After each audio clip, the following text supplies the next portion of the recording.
మన చరిత్ర పుస్తకాలు తీయగానే ఫస్ట్ కనిపించేది మగధ.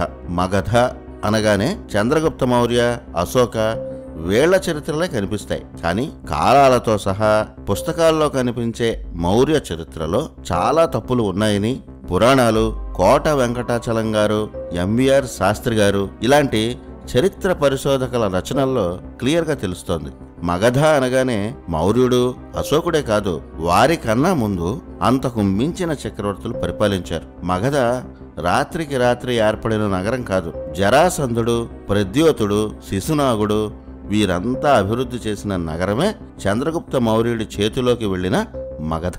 మహాభారత కాలం తర్వాత భరతఖండానికి కనీసం 2000 సంవత్సరాలు ప్రముఖ రాజకీయ కేంద్రంగా నిలిచిన నగరం మగధ. ఆ మగధ సామ్రాజ్య చరిత్రలో అసలైన నిజాలను, మగధను ఆ స్థాయిలో ప్రపంచ ప్రసిద్ధం చేసిన చక్రవర్తుల గురించి ఇప్పుడు చెప్పుకుందాం. పురాణాల్లో ఎంతమంది రాజులు ఏ వంశాల నుంచి వచ్చారో, ఒక్కో రాజు ఎంతకాలం పరిపాలించారో స్పష్టంగా సంవత్సరాలతో సహా ఉంటుంది.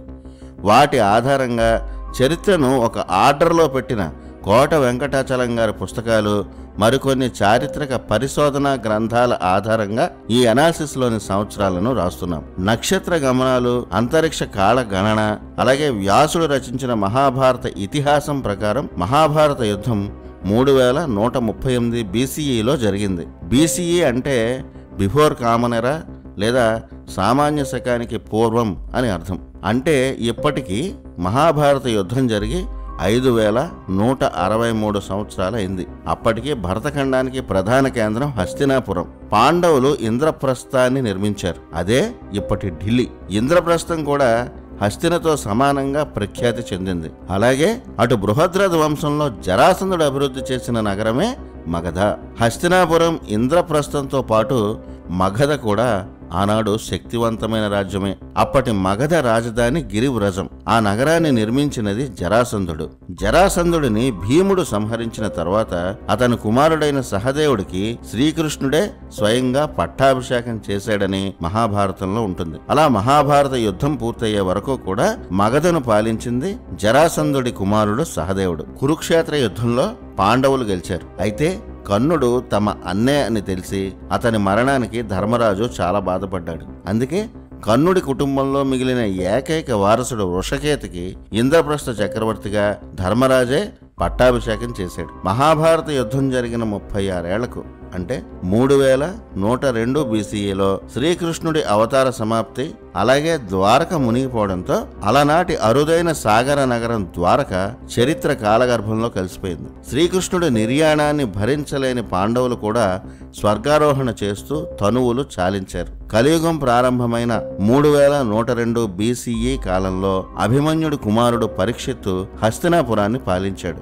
ఆ సమయానికి మగధను జరాసంధుడి మనవడు సోమాధి పరిపాలిస్తున్నాడు. అయోధ్యను బృహత్క్షణ పరిపాలిస్తున్నాడు. పరీక్షిత్తు కాలంలో హస్తినాపురం, ఇంద్రప్రస్థం, కోసల, మగధ ఈ 4 భరతఖండంలో శక్తివంతమైన రాజ్యాలయ్యాయి. పరీక్షిత్తు 58 ఏళ్లు పరిపాలించి తక్షక అనే సర్పం వల్ల మరణించాడు. అతని మరణం తర్వాత అంటే 3044 BCEలో జనమేజయుడు హస్తినాపురం చక్రవర్తి అయ్యాడు. కురువంశంలో చిట్ట చివరి శక్తివంతమైన చక్రవర్తి జనమేజయుడు. జనమేజయ తర్వాత ఇటు హస్తినాపురం, అటు ఇంద్రప్రస్థం 2 రాజ్యాలు నెమ్మదిగా క్షీణించాయి. జనమేజయుడు తర్వాత సాతానిక, అశ్వమేధదత్త, అధిసీమ కృష్ణ వీరి తర్వాత నిచక్షు పరిపాలించారు. నిచక్షు కాలంలోనే గంగానదికి భీకరంగా వరదలు వచ్చాయి. ఆ వరదలు హస్తినాపురాన్ని ముంచేశాయి. 1000 మంది మరణించారు. హస్తినాపురం పూర్తిగా ధ్వంసమైంది. 1000 ఏళ్ల హస్తినాపుర చరిత్ర ముగిసిపోయింది. అక్కడి నుంచే కురువంశం కూడా క్షీణించడం మొదలైంది. హస్తినాపురం నుంచి కౌశాంబికి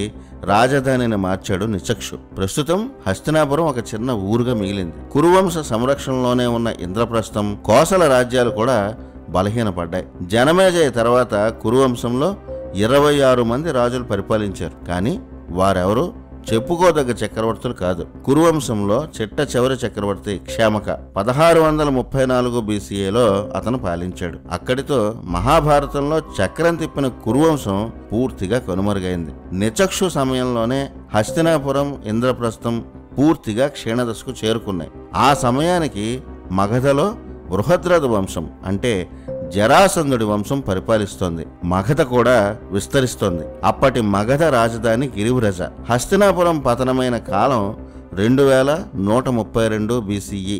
అంటే మహాభారత యుద్ధం జరిగిన సరిగ్గా 1000 ఏళ్లకి ఆ కాలం నాటి వంశాలన్నీ దాదాపుగా క్షీణించాయి. కొత్త చక్రవర్తులు భరతఖండాన్ని పరిపాలించారు. ఇవన్నీ మహాభారతం పురాణాల ఆధారంగా సంవత్సరాలతో సహా ఉన్న వివరాలు.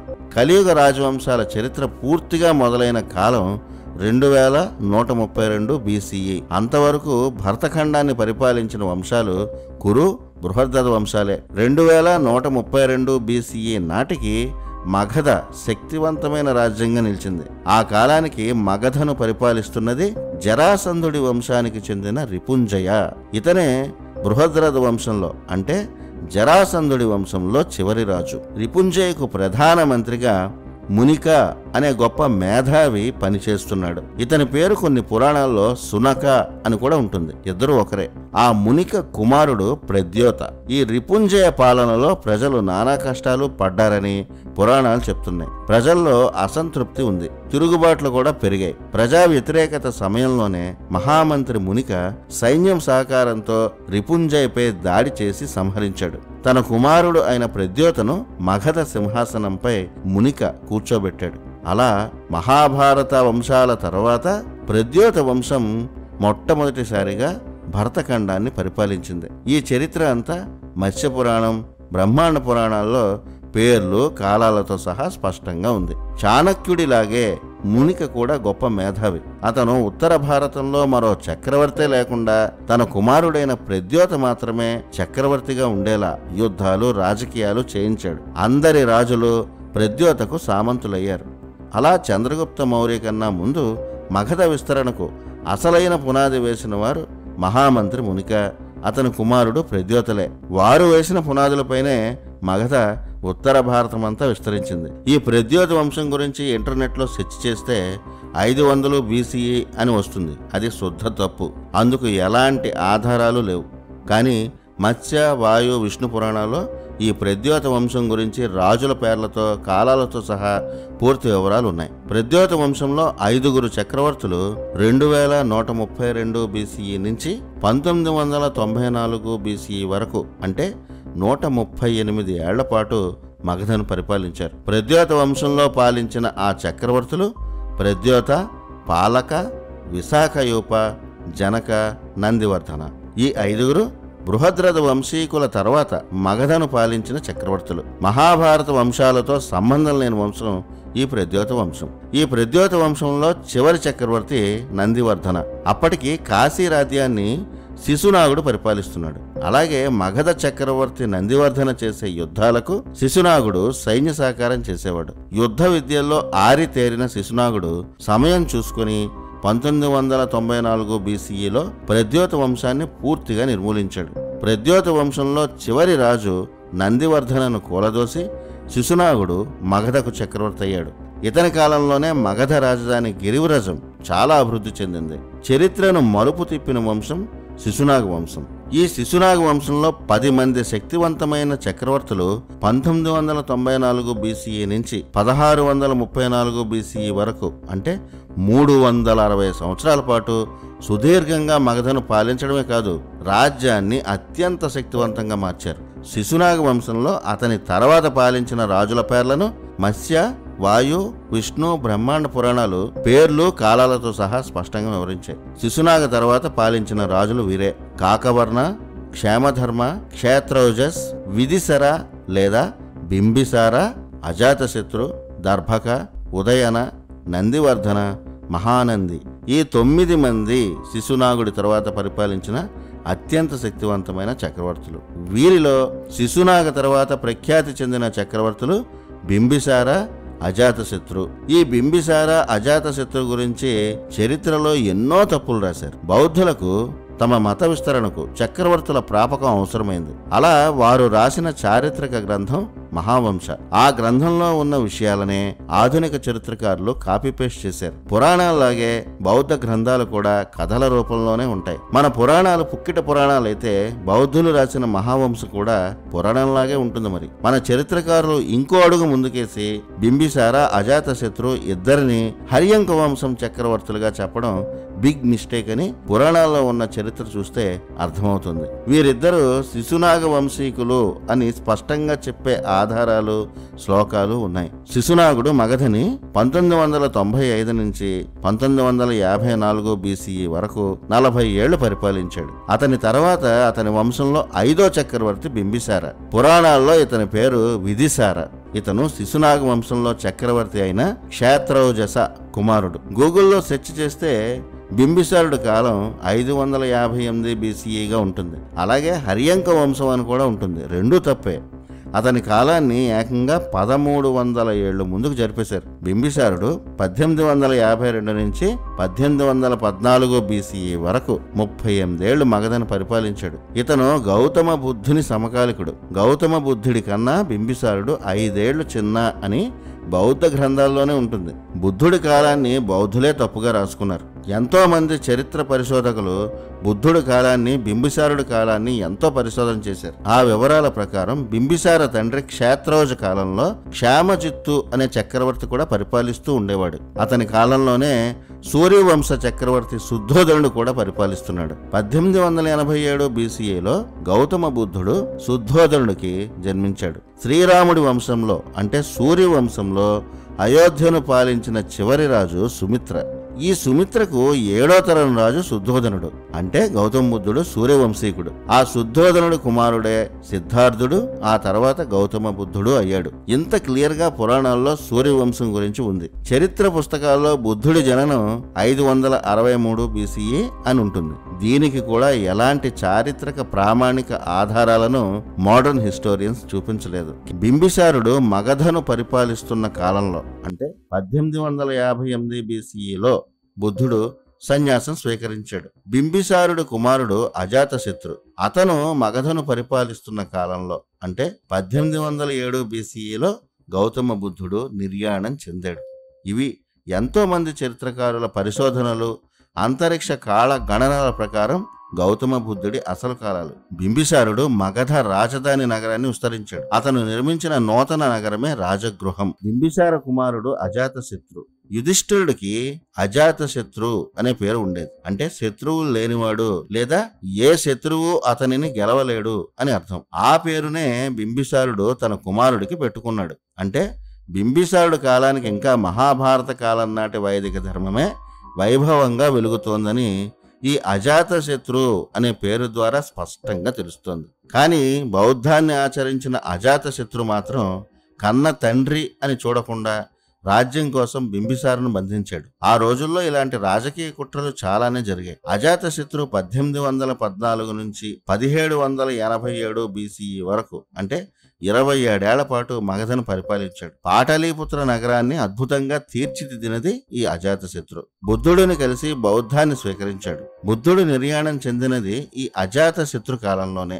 బుద్ధ నిర్యాణం 1807 BCEలో జరిగిందని చెప్తారు. ఇది అసలు చరిత్ర. అజాతశత్రు తర్వాత దర్భక, ఉదయన, నందివర్ధన, మహానంది మగధను పరిపాలించారు. అలా శిశునాగ వంశంలో 10 మంది శక్తివంతమైన చక్రవర్తులు 360 ఏళ్లు పరిపాలించారని భాగవత పురాణంలోనూ ఉంటుంది. శిశునాగ వంశంలో చివరి చక్రవర్తి మహానంది. ఇతను 1677 నుంచి 1634 BCE వరకు 43 ఏళ్లు మగధను పరిపాలించాడు. ఈ శిశునాగ వంశం తర్వాత మగధను పాలించిన వంశమే నందవంశం. ఈ నందవంశం వేరే ఏదో వంశం కాదు. శిశునాగ వంశం కొనసాగింపే ఈ నందవంశం. శిశునాగ వంశంలో చివరి చక్రవర్తి మహానంది. అతని కుమారుడు మహాపద్మనందుడు. అతని పేరు మీద వచ్చిన వంశమే ఈ నందవంశం. ఈ నందవంశం 1634 BCE నుంచి 1534 BCE వరకు 100 ఏళ్లు మాత్రమే పరిపాలించారు. తన తండ్రి అయిన మహానందిని కూలదూసి మహాపద్మనందుడు సింహాసనం ఎక్కాడు. తాను పరశురాముడిలా క్షత్రియులందరినీ అంతం చేసి ప్రపంచాన్ని పరిపాలించాలని అనుకునేవాడు. అందుకు తగ్గట్టే 88 ఏళ్ల పాటు సుదీర్ఘంగా మగధను పాలించి కనిపించిన ప్రతి రాజ్యం మీద దాడి చేసి చక్రవర్తులను నిర్దాక్షిణ్యంగా చంపాడు. భరతఖండంలో చాలా భాగాన్ని ఆక్రమించాడు. మగధ తప్ప ఇంకో రాజ్యం ఉండకూడదనుకున్నాడు. మహాపద్మనందుడికి 8 మంది కుమారులు. వీరిలో పెద్దవాడు సుమాల్య.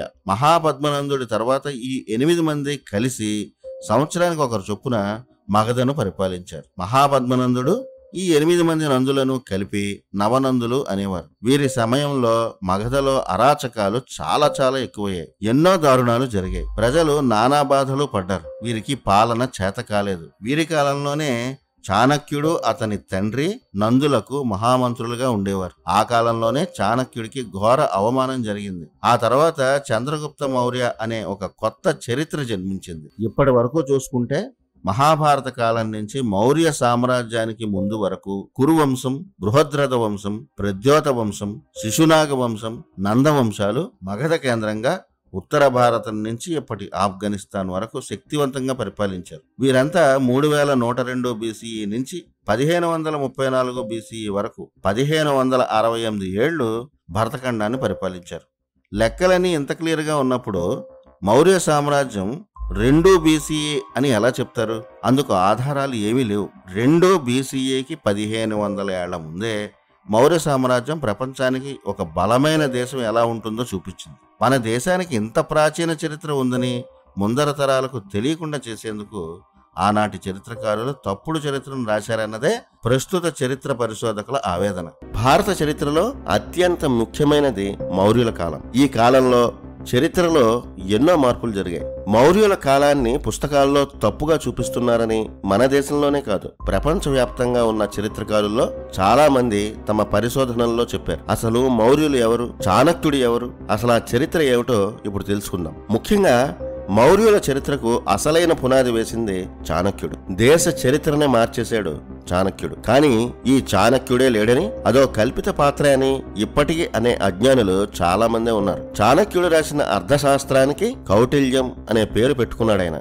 ఆ గ్రంథం ఇప్పటికీ భద్రంగా దొరుకుతున్నా చాణక్యుడు కల్పిత పాత్ర అంటే అది మూర్ఖత్వం తప్ప మరొకటి కాదు. చాణక్యుడు లేడని ఎందుకు చెప్తున్నారంటే చంద్రగుప్త మౌర్యుడికి అలెగ్జాండర్కి లింకు పెట్టి మౌర్యుల చరిత్రను 1200 సంవత్సరాలు చెరిపేయడానికి చేస్తున్న వాదన అది. ఎందుకంటే చంద్రగుప్తుడు జన్మించే నాటికి అలెగ్జాండర్ తాతలు కూడా పుట్టలేదు కనుక చంద్రగుప్త మౌర్య కాలంలో ప్రతి శాసనాన్ని శాసించిన చాణక్యుడు ఎక్కడా అలెగ్జాండర్ గురించి రాయలేదు. కాబట్టి అసలు ఆ చాణక్యుడే లేడని ఒక కొత్త వాదనను ప్రచారం చేస్తున్నారు. శాసనాలు కూడా సరిగ్గా డీకోడ్ చేయలేని చాలా మంది చరిత్రకారులు మౌర్యుల చరిత్రను 300 బీసీఏగా చెప్తుంటారు. ఈ తప్పుడు చరిత్రను మన మీద మొదట రుద్దింది మన సంస్కృతిని విధ్వంసం చేయడానికి బ్రిటిష్ వాళ్లు నియమించిన కిరాయి వ్యక్తి మ్యాక్స్ ముల్లర్. ఎక్కడో 1500 బీసీఈలో ఉన్న మౌర్య వంశ చంద్రగుప్తుడికి, ఇంకెక్కడో 300 బీసీఈలో ఉన్న గుప్త వంశ సముద్రగుప్తుడికి తేడా తెలియని మ్యాక్స్ ముల్లర్ సముద్రగుప్తుడి కాలాన్నే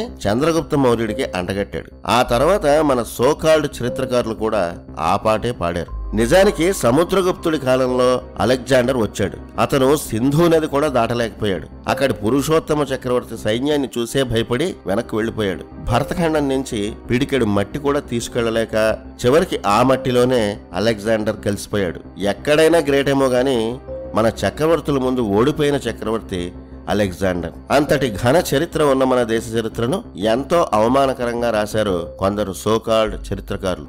మగధను బృహద్రథ వంశం 1000 ఏళ్లు, ప్రద్యోత వంశం 138 ఏళ్లు, శిశునాగ వంశం 360 ఏళ్లు, నందవంశం 100 ఏళ్లు పరిపాలించాయి. నందవంశాన్ని చాణక్యుడి సహాయంతో చంద్రగుప్త మౌర్యుడు 1534 బీసీఈలో పూర్తిగా నాశనం చేశాడు. 1534 బీసీఈ నుంచి 1218 బీసీఈ వరకు అంటే 316 ఏళ్లు సుదీర్ఘంగా మౌర్యులు మగధను పాలించారు. ఈ కాలాలన్నీ పురాణాల్లో ఉన్నాయి. మగధ చరిత్రను సరిగ్గా అర్థం చేసుకోవాలంటే మౌర్యుల చరిత్రను పూర్తిగా తెలుసుకోవాలి. అందుకే ది గ్రేట్ చంద్రగుప్త మౌర్యుడి నుంచి మౌర్య చక్రవర్తుల చరిత్రలను తెలుసుకుందాం. ముఖ్యంగా అందరికంటే ముందు చాణక్యుడి చరిత్రను తెలుసుకోవాలి. చంద్రగుప్త మౌర్యుడి కన్నా ముందు అంటే 1534 BCE వరకు నందవంశం 100 ఏళ్ల పాటు మగధను పాలించింది. మహాపద్మనందుడు నందవంశాన్ని స్థాపించాడు. అతనికి 8 మంది కుమారులు. తండ్రితో సహా ఈ 8 మంది నందులను కలిపి నవనందులు అనేవారు. వీరి కాలమంతా అరాచకమే. వీరిలో ధననందుడు క్రూరమైనవాడు. పన్నులతో ప్రజలను పీడించాడు. విపరీతమైన అరాచకం సృష్టించాడు. ధననందుడిపై ప్రజల్లో వ్యతిరేకత పెరగడం కూడా చంద్రగుప్త మౌర్యుడికి చాణక్యుడికి కలిసి వచ్చింది. మౌర్య సామ్రాజ్యానికి పునాది వేసినవాడు చాణక్యుడు. మహాపద్మనందుడి కాలంలో అంటే 1600 BCE కాలంలో చాణక్యుడు జన్మించాడు. చాణక్యుడి తండ్రి చణక, తల్లి చాణేశ్వరి. వీరు దక్షిణ భారతం నుంచి మగధకు వెళ్లిన పండిత కుటుంబం. వీరి కుటుంబమంతా అథర్వ వేద పండితులు. రాజకీయ వ్యూహాలు, అర్థశాస్త్రంలో నిష్ణాతులు. మహాపద్మనందుడి ఆస్థానంలో చాణక్యుడి తండ్రి అయిన చణక మంత్రి స్థానంలో ఉండేవాడు. మొదటి నుంచి రాజకీయాలంటే చాణక్యుడికి ఇష్టం. అందుకే రాజనీతి శాస్త్రం, అర్థశాస్త్రంపై పట్టు సాధించాడు. ఆ తర్వాత తక్షశిలలోనే ప్రధాన ఆచార్యుడిగా కూడా పనిచేశాడు. కొన్నాళ్ల తర్వాత చాణక్యుడు తన తండ్రి స్థానంలో మగధలో మంత్రిగా వెళ్ళాడు. నందవంశంలో చివరి రాజు అయిన ధననందుడి దగ్గర చాణక్యుడు పనిచేశాడు. మొదటి నుంచి ధననందకు చాణక్యుడు అంటే ఇష్టం ఉండేది కాదు. రాజ్యం పరిస్థితి బాగోలేదని ఎన్నో సలహాలు చాణక్యుడు ఇచ్చేవాడు. తనకే సలహాలు ఇస్తున్నాడన్న అహంకారంతో ధననందుడు చాణక్యుడి మీద కోపాన్ని, అసహ్యాన్ని పెంచుకుంటూ వెళ్ళాడు. ధననందుడు క్రూరుడు. ఎన్నో దుర్మార్గాలు చేశాడు. ఏదో విషయంలో చాణక్యుడికి నందుడికి వాదోపవాదాలు పెరిగాయి. అది కాస్త పెద్ద గొడవగా మారింది. ధననందుడు అతని సోదరులు చాణక్యుడిని తీవ్రంగా అవమానించారు. నానా మాటలు అన్నారు. రాజ్య బహిష్కరణ చేశారు. అప్పుడు చాణక్యుడి కోపంతో తన యజ్ఞోపవీతాన్ని తెంచేశాడు. నీ రాజ్యాన్ని కూలదోస్తానని, అప్పుడే మళ్లీ శిఖముడి వేస్తానని తన శిఖను ఊడదీసి రాజును శపించి అక్కడి నుంచి వెళ్లిపోయాడు. చాణక్యుడికి తెలియని విద్య లేదు. అందులో ఒకటి రసధాతు. ఇంగ్లీష్లో దీన్ని ఆల్కెమీ అంటారు. అంటే రసాయన ప్రక్రియతో బంగారాన్ని తయారు చేసే విద్య. ఆ విద్యను ఉపయోగించి చాణక్యుడు లెక్కలేనన్ని బంగారు నాణాలు తయారు చేశాడు. ఆ డబ్బుతో సైన్యాన్ని సేకరించి నంద సైన్యంపై దాడి చేయాలన్నది చాణక్యుడి ఆలోచన. ఒక అడవిలో తిరుగుతున్న రోజుల్లో ఒకసారి 2 పిల్లలు చాణక్యుడికి కనిపించారు. వారు చంద్రగుప్త, ప్రభాత. ఒక చక్రవర్తికి ఉండాల్సిన తెగింపు చంద్రగుప్తకు ఉందని చాణక్యుడికి అర్థమైంది. చంద్రగుప్తను తన శిష్యుడిగా స్వీకరించాడు చాణక్యుడు. ఇంతకీ ఈ చంద్రగుప్తుడు ఎవరు? ఊరు పేరు లేని ఒక సామాన్యుడు ఏకంగా భరత ఖండానికి చక్రవర్తి ఎలా అయ్యాడు? చాణక్యుడు లాంటి గురువు ఉంటే ఏదైనా సాధ్యమే అని నిరూపించిన విజయం పేరే చంద్రగుప్త మౌర్య. అశోకుడి తాత చంద్రగుప్త మౌర్యుడు. ఇతను మౌర్య వంశానికి చెందిన వ్యక్తి. చంద్రగుప్త వంశీకులు నెమళ్లను పెంచే వృత్తిలో ఉండేవారు. పాలీ భాషలో నెమలిని మోరా అంటారు. నెమళ్లను పెంచేవారిని మౌర్యలు అనేవారు. చంద్రగుప్తుడి తల్లి రాజకుటుంబాల్లో నెమళ్లను పెంచేవారు. పేద కుటుంబంలో చంద్రగుప్తుడు పుట్టాడు. కానీ తాను చక్రవర్తిని కావాలని కలలు కనేవాడు. చంద్రగుప్త మౌర్యుడు 1560 BCE ప్రాంతంలో జన్మించినట్టు పురాణ ఆధారాలు ఉన్నాయి. చంద్రగుప్తకి 7 ఏళ్ల పాటు చాణక్యుడు అన్ని విద్యలు నేర్పాడు. అతనికి 20 నుంచి 25 ఏళ్ల వయసు వచ్చే నాటికి చాణక్యుడు తన దగ్గరున్న బంగారు నిధితో సైన్యాన్ని సమకూర్చడం మొదలుపెట్టాడు. అలాగే చంద్రగుప్తుడు కూడా తన మిత్రులు, ధననందుడి వ్యతిరేకుల్ని ఏకం చేయడం మొదలుపెట్టాడు. ఆ సైన్యంతో మొదట ధననంద రాజధాని పాటలీపుత్రపై దాడి చేశాడు. కానీ మొదటి యుద్ధంలో చంద్రగుప్తుడు చిత్తుగా ఓడిపోయాడు. ఆ తర్వాత చాణక్య చంద్రగుప్తులు ఒక రాత్రి ఒక ఇంట్లో బస చేశారు. అప్పుడు ఆ తల్లి తన బిడ్డకు వేడివేడి రొట్టెలు పెట్టింది. మధ్యలో ముట్టుకుంటే వేడి ఎక్కువగా ఉంటుందని, చుట్టూ ఉన్న రొట్టెను తింటే అంత వేడిగా అనిపించదని ఆ తల్లి తన కుమారుడికి చెప్పడం చాణక్యుడు గమనించాడు. ఒక గొప్ప రాజనీతిని బోధించిన ఆ తల్లికి నమస్కరించి చాణక్యుడు మరో గొప్ప వ్యూహం రచించాడు. ముందు బలమైన రాజ్యాలను కాకుండా రాజ్యం చివరలో ఉన్న చిన్న చిన్న కోటలను, అలాగే నంద వ్యతిరేకులను తన వైపు తిప్పుకోవాలని ఆలోచించాడు. ఆ వ్యూహం ఫలించింది. ముందుగా మగధ చుట్టూ ఉన్న చిన్న చిన్న రాజ్యాలను చంద్రగుప్తుడు ఆక్రమించాడు. అలా ధననందుడి బలం నెమ్మదిగా తగ్గిపోయింది.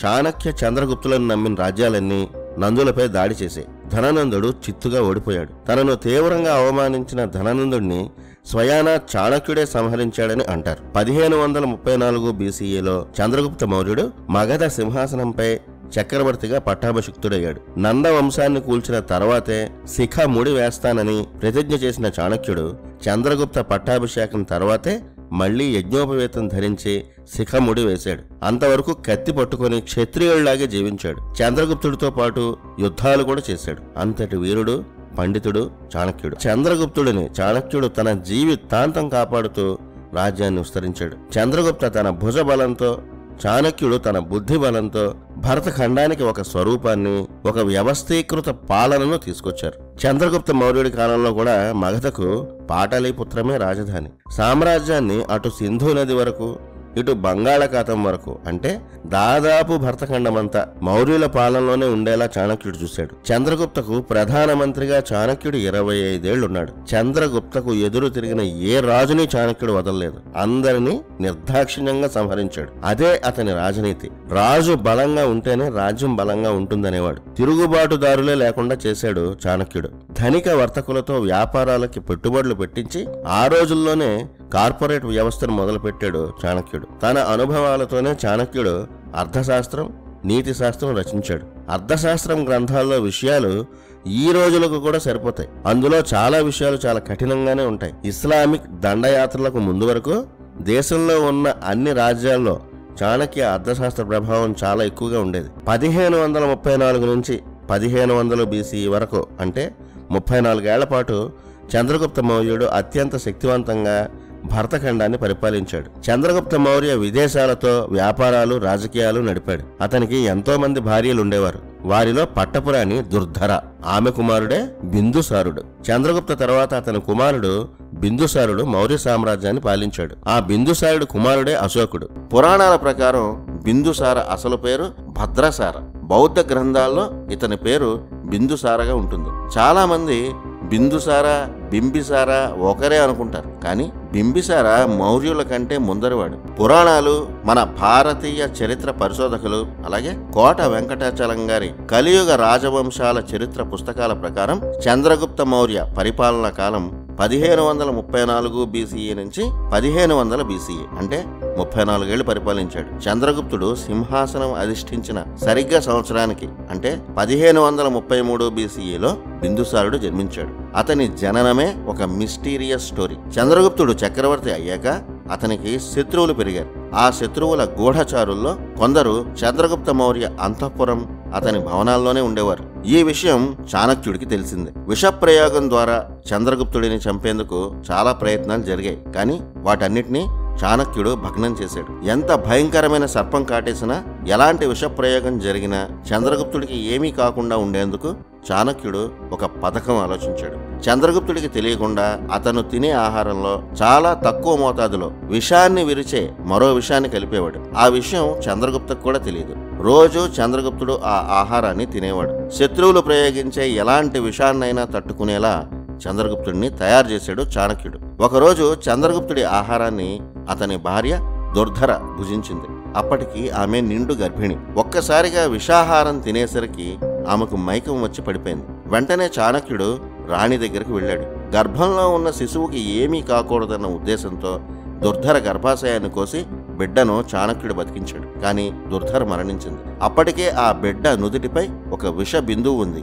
అప్పటి నుంచి ఆ బాలుడిని చాణక్యుడు బిందుసార అని పిలిచేవాడు. విషాన్ని ఎదిరించి పుట్టాడు కాబట్టి ఆ పేరుతో పిలిచాడు. పురాణాల ప్రకారం చంద్రగుప్త మౌర్యుడు అతని కుమారుడికి పెట్టిన పేరు భద్రసార. చంద్రగుప్త మౌర్యుడు 34 ఏళ్ల పాటు మగధ కేంద్రంగా భరతఖండాన్ని శక్తివంతంగా పాలించాడు. ఆ తర్వాత సన్యాసం స్వీకరించాడు. 1500 BCEలో బిందుసార మౌర్య మగధకు చక్రవర్తి అయ్యాడు. భద్రసార లేదా బిందుసార మౌర్య కూడా ప్రధానమంత్రి చాణక్యుడే. చంద్రగుప్త గెలవలేని కొన్ని రాజ్యాలను చాణక్యుడి సహకారంతో బిందుసార గెలిచి రాజ్యాన్ని విస్తరించాడు. బిందుసార కూడా తన తండ్రిలాగే దక్షిణాపథంలో ఉన్న కళింగను గెలవలేకపోయాడు. బిందుసారకు 16 మంది భార్యలు, అలాగే 100 మంది కుమారులు, కుమార్తెలు ఉన్నట్టు చారిత్రక గ్రంథాలు చెప్తున్నాయి. ఇంతమంది భార్యల్లో భారత చరిత్రను మలుపు తిప్పిన బిందుసారుడి అర్ధాంగి పేరు సుభద్రాంగి. ఈమె ఒక బ్రాహ్మణ పండితుడి కుమార్తె. ఆనాటి మౌర్య సామ్రాజ్యంలో గొప్ప నగరాల్లో ఒకటి చంపానగరం. బౌద్ధ, జైన గురువులకు ఈ నగరం అప్పట్లో ప్రధాన కేంద్రంగా ఉండేది. బిహార్ రాష్ట్రంలో ఇప్పటికీ ఈ ఊరుంది. ప్రస్తుతం ఆ ఊరు పేరు చంపాపూర్. ఈ చంపా నగరంలో ఒక బ్రాహ్మణ పండితుడి కుటుంబంలో సుభద్రాంగి జన్మించింది. అత్యంత శక్తివంతమైన ఒక చక్రవర్తికి, ఒక గొప్ప సన్యాసికి జన్మనిచ్చే జాతకం సుభద్రాంగికి ఉందని ఆ బ్రాహ్మణ పండితుడికి ఒక జ్యోతిష్యుడు చెప్పాడు. మౌర్య చక్రవర్తి బిందుసారతో సుభద్రాంగి వివాహం రాసిపెట్టి ఉందని కూడా చెప్పాడు. అలా తన కుమార్తెను వెంటబెట్టుకుని ఆ పండితుడు మగధ రాజధాని పాటలిపుత్రకు వెళ్ళాడు. బిందుసారని కలిసి తన కుమార్తె సుభద్రాంగిని వివాహం చేసుకోవాల్సిందిగా చక్రవర్తిని కోరాడు. అప్పటికే అంతఃపురం నిండా బిందుసార భార్యలు, ఇతర స్త్రీలు ఉన్నారు. పైగా తన తర్వాత వారసుడు సుసీమ కూడా జన్మించాడు. అందువల్ల మరో వివాహం తనకి అవసరం లేదని బిందుసార చెప్పాడు. అయినా ఆ పండితుడు కన్యాదాన ఫలాన్ని ప్రసాదించాలని అభ్యర్థించాడు. ఒక బ్రాహ్మణుడి మాట కాదనలేక సుభద్రాంగి ఎలా ఉంటుందో కూడా చూడకుండానే అయిష్టంగానే బిందుసార వివాహం చేసుకున్నాడు. పెళ్లైన తర్వాత కూడా సుభద్రాంగిని ఏనాడు బిందుసార పట్టించుకునేవాడు కాదు. సుభద్రాంగి అద్భుత సౌందర్యవతి. ఆమె సౌందర్యానికి అంతఃపుర రాణులంతా అసూయపడేవారు. ఆమెను చక్రవర్తితో కలవనిచ్చేవారు కాదు. పైగా సుభద్రాంగికి క్షురక విద్యను నేర్పారు. చక్రవర్తికి క్షవరం అవసరమయ్యే సమయంలో ఈమె సౌందర్యం బిందుసారకు కనబడకుండా ముసుగు వేసి పంపించేవారు. అయితే ఆ క్షురకర్మ విద్యను కూడా సంపూర్ణంగా నేర్చుకుని ఆ విద్యతోనే రకరకాల నైపుణ్యాలు ప్రదర్శిస్తూ చక్రవర్తికి సుభద్రాంగి దగ్గరైంది. ఆమెను ఓ క్షురకురాలు అనే బిందుసార అనుకునేవాడు. ఆమె స్నేహానికి నైపుణ్యానికి మెచ్చి ఒక కోరిక ఏదైనా తీరుస్తాను, కోరుకో అని బిందుసార సుభద్రాంగిని అడిగాడు. తమతో 2 బిడ్డలు కావాలని సుభద్రాంగి బిందుసారను కోరింది. బిందుసార ఆశ్చర్యపోయాడు. ఆనాడు బ్రాహ్మణ పండితుడు కన్యాదానం చేసింది తననేనని సుభద్రాంగి వివరించింది. బిందుసార ముందు ముసుగు తీసింది. ఆమె సౌందర్యానికి ముగ్ధుడైన బిందుసార సుభద్రాంగికే అప్పటినుంచి మొదటి ప్రాధాన్యం ఇచ్చాడు. ఇలా బిందుసారకు సుభద్రాంగికి ఒక కుమారుడు జన్మించాడు. తన శోకాలన్నింటినీ తొలగించిన బిడ్డ కాబట్టి అతనికి అశోక అని సుభద్రాంగి పేరు పెట్టింది. అశోకుడి తర్వాత సుభద్రాంగికి మరో బిడ్డ పుట్టాడు. అతనికి విష్టశోక అనే పేరు పెట్టింది. అంటే శోకాలను అంతం చేసేవాడు అని అర్థం. బిందుసారకు బ్రాహ్మణ స్త్రీ అయిన సుభద్రాంగికి జన్మించిన warrior great king Ashoka. Bindusara మొదటి నుంచి సనాతన వైదిక ధర్మాన్నే పాటించాడు. తన చివరి కాలంలో బౌద్ధ భిక్షువుల అభ్యర్థనతో వారి ధర్మ ప్రచారానికి బిందుసారుడు సహకరించాడు. బిందుసారకు తన కుమారుల్లో సుసీమ అంటేనే చాలా ఇష్టం. సుభద్రాంగి అంటే ఇష్టం వల్ల అశోక, విష్టాశోకను కూడా బిందుసార బాగానే చూసేవాడు. కానీ అశోకుడంటే బిందుసారకు మొదటి నుంచి ఇష్టం ఉండేది కాదు. అందుకు ప్రధాన కారణం అతని రూపం. బిందుసారకు సౌందర్య మోహం ఎక్కువ. సినిమాల్లో చూపించినట్టు అశోకుడు పెద్ద అందగాడేమీ కాదు. పైగా అశోకుడు చాలా మోటుగా ఉండేవాడు. అందుకే బిందుసార అశోకుడిని ఇష్టపడేవాడు కాదు. ఏదో ఒకరోజు అశోకుడికి బిందుసార హాని చేస్తాడని అశోక తల్లి సుభద్రాంగి భయపడేది. కానీ అశోకుడే తనను అంతం చేసి సింహాసనం దక్కించుకుంటాడన్న భయం బిందుసారలోనే ఎక్కువ ఉండేది. బిందుసారకు 101 మంది కుమారులు ఉండేవారని చాలా చరిత్ర గ్రంథాల్లో ఉంటుంది. వారిలో పట్టపురాణంలో ఎవరికీ ఇష్టం లేని సుభద్రాంగి కుమారుడు అశోకుడు. అందువల్ల ఎట్టి పరిస్థితుల్లోనూ అశోకుడికి అధికారం దక్కకూడదని కుట్రలే ఎక్కువ జరిగాయి. అయితే తన జాతకం ప్రకారం అశోకుడే చక్రవర్తి అవుతాడని సుభద్రాంగికి తెలుసు. కానీ ఆ విషయాన్ని బిందుసారతో సహా ఎవ్వరికీ చెప్పకుండా ఆమె రహస్యంగా ఉంచింది. అలా బిందుసార అంతఃపుర రాజకీయాలతో పాటు అశోకుడు కూడా విద్యాభ్యాసం వయసుకి వచ్చాడు. మరి ఇన్ని జరుగుతుంటే బిందుసార ప్రధానమంత్రిగా ఉన్న చాణక్యుడు ఏం చేస్తున్నాడు? సుభద్రాంగిని బిందుసారుడు వివాహం చేసుకోవడానికి ముందు ఒక సంఘటన జరిగింది. చాణక్యుడు విషం పెట్టడం వల్లే మీ తల్లి చనిపోయిందని బిందుసారకు తన మంత్రుల్లో ఒకరైన సుబంధు చెప్పాడు. అది నమ్మి బిందుసారుడు చాణక్యుడిని ఘోరంగా అవమానించి రాజ్య బహిష్కరణ చేశాడు. అప్పటికే వృద్ధుడైన చాణక్యుడు బిందుసార చేసిన అవమానానికి బాధపడి అరణ్యాలకు వెళ్ళిపోయి తపస్సు ద్వారా ప్రాణాలు వదలాలని నిర్ణయించుకున్నాడు. ఆ తర్వాత కొన్నేళ్లకు బిందుసారను చిన్నప్పుడు పెంచిన ఒక పరిచారిక ఆయన్ను కలిసేందుకు వచ్చింది. ఆనాడు జరిగిన అసలు విషయాన్ని బిందుసారకు చెప్పింది. చంద్రగుప్త మౌర్యను శత్రువుల నుంచి కాపాడే క్రమంలో పెట్టిన విషాహారాన్ని పొరపాటున తినడం వల్లే నీ తల్లి చనిపోయిందని, ఆనాడు చాణక్యుడు లేకపోతే నువ్వు ఉండేవాడివి కావని ఆ వృద్ధురాలు బిందుసారకు చెప్పింది. చేసిన అపరాధానికి బిందుసార కుమిలిపోయాడు. చాణక్యుడి దగ్గరకు వెళ్లి రాజ్యానికి రావాలని బతిమాలాడు. కానీ అప్పటికే చాణక్యుడు ఆమరణ నిరాహార దీక్ష, మౌన దీక్షలో ఉన్నాడు. చాణక్యుడు బిందుసారకు కనీసం సమాధానం కూడా ఇవ్వలేదు. అలా తన 80వ ఏట చాణక్యుడు నిరాహార దీక్ష వల్ల కృషించిపోయి మరణించాడు. భారత చరిత్రను మార్చిన గొప్ప వ్యక్తి, ఆధునిక భారతంలో మొట్టమొదటి ఆర్థిక రాజకీయ శాస్త్రవేత్త చివరికి ఆకలితో మరణించాడు. కొన్ని చారిత్రక గ్రంథాల ప్రకారం కోట వెంకటాచలం గారు రచించిన కలియుగ రాజవంశాల చరిత్ర ప్రకారం 1475 BCEలో చాణక్యుడు మరణించాడు. ఇది జరిగిన 3 ఏళ్లకే అంటే 1472 BCEలో బిందుసార మౌర్య కూడా మరణించాడు. చంద్రగుప్త తర్వాత అతని కుమారుడైన బిందుసారుడు 28 ఏళ్ల పాటు మగధ కేంద్రంగా భరతఖండంలో చాలా భాగాన్ని పరిపాలించాడు. చంద్రగుప్త అంత ఘన కీర్తిని బిందుసార సాధించలేకపోయినా అశోకుడి లాంటి శక్తివంతమైన చక్రవర్తికి జన్మనిచ్చిన తండ్రిగా చరిత్రలో నిలిచాడు. మరి తండ్రికి అస్సలు ఇష్టం లేని అశోకుడు చరిత్రను మలుపు తిప్పే మగధకు శక్తివంతమైన చక్రవర్తి ఎలా అయ్యాడు? 1500 BCE ప్రాంతంలో బిందుసారకు మగధ చక్రవర్తిగా పట్టాభిషేకం జరిగింది. ఇది జరిగిన సుమారు 6 ఏళ్లకు అంటే 1494 BCE ప్రాంతంలో బిందుసారకు సుభద్రాంగికి అశోకుడు పుట్టినట్టు పురాణ ఆధారాల ద్వారా తెలుస్తోంది. గురుకులంలో చాలా వేగంగా అశోకుడు రాజకీయాలు, యుద్ధ వ్యూహాలు, అన్ని ఆయుధాలపై పట్టు నేర్చుకున్నాడు. ముఖ్యంగా చాణక్య నీతి మీద పూర్తిగా పట్టు సాధించాడు. ఒక చక్రవర్తి రాజ్యం కోసం ఏదైనా చెయ్యొచ్చు అని బలంగా నమ్మాడు. బిందుసార మిగిలిన కుమారుల కన్నా అశోకుడు చాలా వేగంగా అన్ని నేర్చుకున్నాడు. అది తెలిసిన దగ్గర నుంచి బిందుసారకు అశోకుడంటే భయం పట్టుకుంది. ఆ కాలంలో సింహాసనం కోసం తండ్రులను, సోదరులను చంపడమో బంధించడమో చేసే కుట్రలు సహజంగా ఉండేవి. పైగా అశోకుడిలో ఎలాంటి పితృప్రేమ, బంధనాలు ఉండేవి కావు. ఒక్క తల్లి సుభద్రాంగి మాటను మాత్రం వేదవాకులా పాటించేవాడు. అలాంటి అశోకుడు ఏనాటికైనా తనకు, తన తర్వాత వారసుడు అనుకుంటున్న పెద్ద కుమారుడైన సుసిమకు చాలా ప్రమాదం అని బిందుసారకు అర్థమైంది. బిందుసార తన పెద్ద కుమారుడు సుసిమను చక్రవర్తిని చేద్దామని అనుకున్నాడు. అలాంటి సమయంలో అశోకుడు పాటలిపుత్రలో ఉంటే ఏం చేస్తాడో అని బిందుసారే భయపడ్డాడు. అంటే చిన్నప్పటి నుంచే అశోకుడు ఎంత దూకుడుగా ఉండేవాడో బిందుసార భయమే చెప్తోంది. ఎలాగైనా అశోకుడిని వదిలించుకోవాలని బిందుసార అనుకున్నాడు. అప్పుడే మగధ రాజధాని అయిన పాటలిపుత్రకు 2000 కిలోమీటర్ల దూరంలో ఉన్న తక్షశిలకు అశోకుడిని బిందుసార పంపించాడు. అందుకు కారణం తక్షశిలలో ప్రజా తిరుగుబాటు జరుగుతోంది. ఆ తిరుగుబాటులో అశోకుడు మరణిస్తే తనకు అడ్డు తొలగుతుందని బిందుసార ఆలోచన. అశోకుడు తక్షశిలకు వెళ్లే నాటికి అతని వయసు 20 లేదా 21 ఏళ్లు. తక్షశిలకు అశోకుడు వెళ్లే సమయానికి అక్కడ పరిస్థితులు బాగోలేవు. అశోకుడితో బిందుసార సైన్యాన్ని పంపించాడు, కానీ ఆయుధాలు కావాలనే పంపించలేదు. అయినా అశోకుడు ధైర్యంగా ఆ సైన్యంతోనే తక్షశిలలో అడుగుపెట్టాడు. అశోకుడికి అక్కడి ప్రజలు ఎదురు తిరుగుతారేమో అనుకుంటే ఆశ్చర్యంగా తక్షశిల ప్రజలు అతనికి ఘన స్వాగతం పలికారు. తమ ఆగ్రహం అవినీతి పరులైన అధికారుల మీదే తప్ప చక్రవర్తి మీద కాదని తక్షశిల ప్రజలు చెప్పారు. అప్పుడు అవినీతి అధికారులను అశోకుడు నిర్దాక్షిణ్యంగా శిక్షించాడు. అసలు యుద్ధమే అవసరం లేకుండా తక్షశిల తిరుగుబాటుని అశోకుడు శాంతింపచేశాడు. అశోకుడిని వదిలించుకుందామన్న బిందుసార ఆలోచన ఫలించలేదు. తక్షశిలలో పని ముగిసాక అశోకుడు మళ్లీ మగధకు రావాలని అనుకున్నాడు. ఈసారి బిందుసారుడు అశోకుడిని పాటలిపుత్రకు దూరంగా ఉండే మరో రాజ్యం అవంతి నగరానికి రాజప్రతినిధిగా పంపాడు. అక్కడే కొన్నేళ్లు పరిపాలనను అశోకుడు చూశాడు. అవంతి రాజ్యాన్ని ఇప్పుడు మనం ఉజ్జయిని అంటున్నాం. పాటలిపుత్రకు దూరంగా ఉంచాలన్న ఉద్దేశంతోనే అశోకుడిని ఉజ్జయినికి పంపాడు బిందుసారుడు.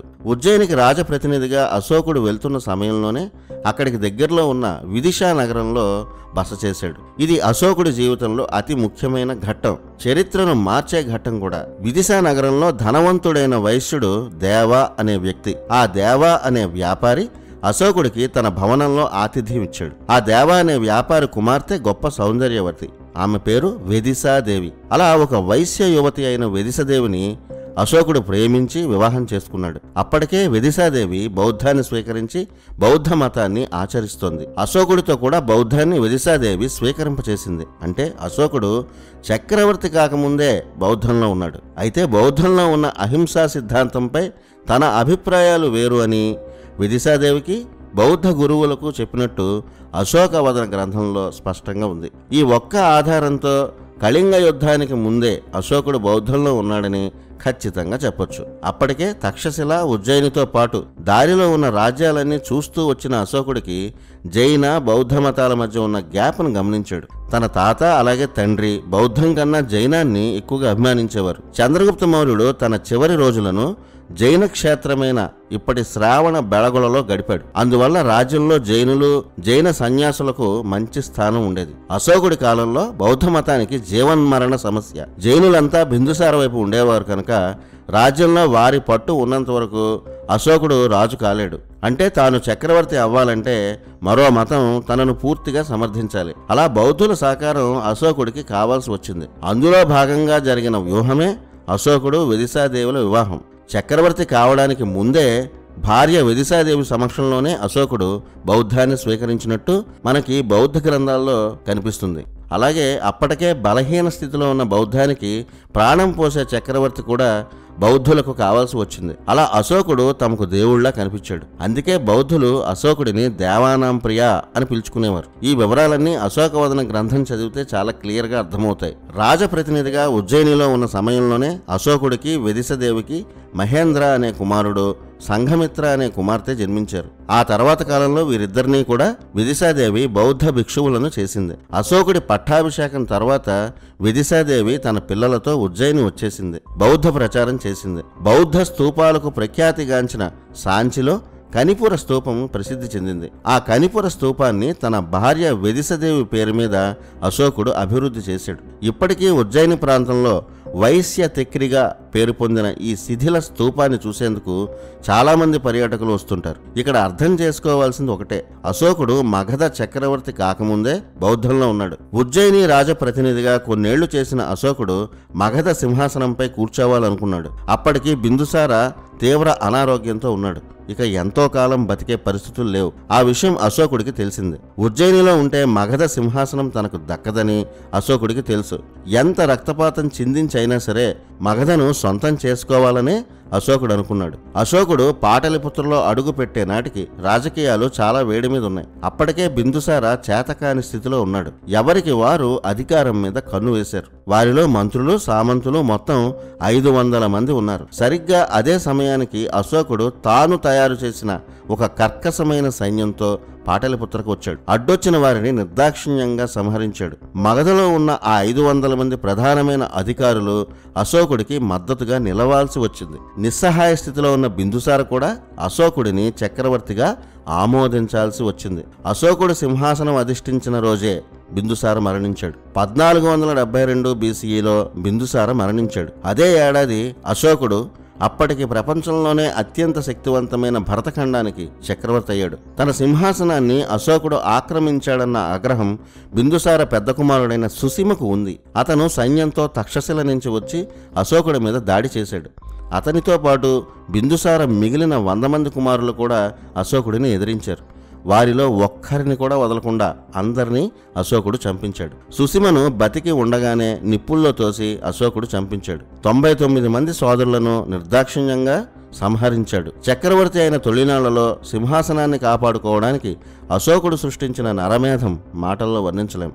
ఆ కర్కసత్వం వల్లే అశోకుడికి చండ అశోక అనే పేరు వచ్చింది. ఈ వివరాలు కూడా అశోకుడు గురించి బౌద్ధులు రాసిన గ్రంథాల్లోనే ఉన్నాయి. అశోకుడు చక్రవర్తి అయ్యేందుకు 500 మంది ప్రధాన అధికారులు, మంత్రులు సమర్థించారని చెప్పుకున్నాం. వారంతా అశోకుడు చక్రవర్తి అయ్యాక అతనిని కీలుబొమ్మగా చేసి తాము అధికారం అనుభవించాలని అనుకున్నారు. దీనిని గమనించిన అశోకుడు ఏ మాత్రం సంకోచించకుండా ఆ 500 మంది శిరస్సులను ఖండించమని తన సైన్యానికి చెప్పాడు. తాను చక్రవర్తి కావడం కోసం అశోకుడు ఇలాంటి మారణకాండ చాలానే చేశాడు. బౌద్ధులు రచించిన దీపవంశ, అశోకవదన గ్రంథాల ప్రకారం మగధ మొత్తం అశోకుడి అధికారంలోకి వచ్చేందుకు 4 ఏళ్లు పట్టింది. ఈ 4 ఏళ్లలో తన అధికారానికి అడ్డొచ్చిన ప్రతి ఒక్కరిని అశోకుడు చంపుకుంటూ వెళ్ళాడు. అశోకుడి రాజ్యకాంక్షకు పాటలిపుత్ర రక్తసిక్తమైపోయింది. అశోకుడు చక్రవర్తి అయ్యాక కూడా ఈ రక్తపాతం ఆగలేదు. ఇంతమందిని సంహరించేందుకు అశోకుడు ప్రత్యేకంగా ఒక వ్యవస్థనే ఏర్పాటు చేశాడు. ఆ వ్యవస్థకు ఒక నిర్దాక్షిణ్యమైన వ్యక్తిని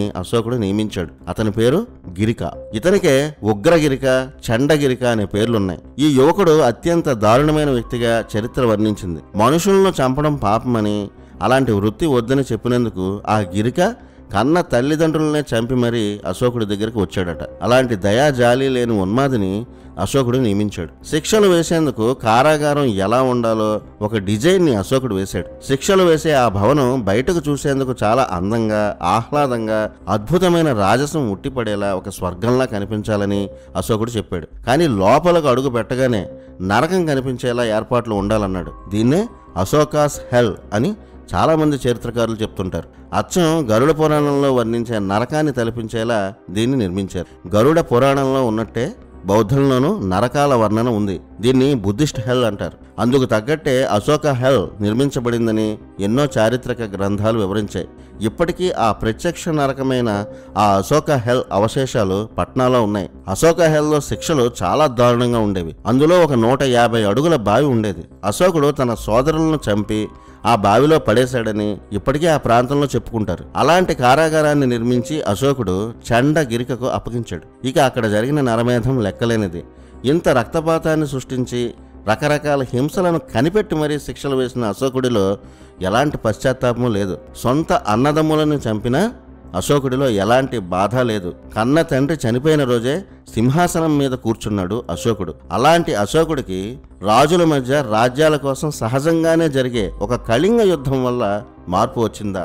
కళింగ యుద్ధం తర్వాత అశోకుడు నిజంగానే హింసను వదిలేశాడా? వైదిక సంస్కృతిని సర్వనాశనం చేసి బౌద్ధాన్ని దేశవ్యాప్తంగా విస్తృతం చేయడానికే అశోకుడిని బుద్ధుడి తర్వాత బుద్ధుడి అంతటి వాడిగా ఆనాటి బౌద్ధ గురువులు, ఆ తర్వాత బౌద్ధుల కంటే అతిగా మన సోకాళ్ళు చరిత్రకారులు ప్రమోట్ చేశారని చెప్పేందుకు ఎలాంటి సందేహం అక్కర్లేదు. మరి అత్యంత కీలకంగా మన పుస్తకాల్లో పురాణాలను మించిన కథగా చెప్పే కళింగ యుద్ధం అసలు ఎందుకు జరిగింది?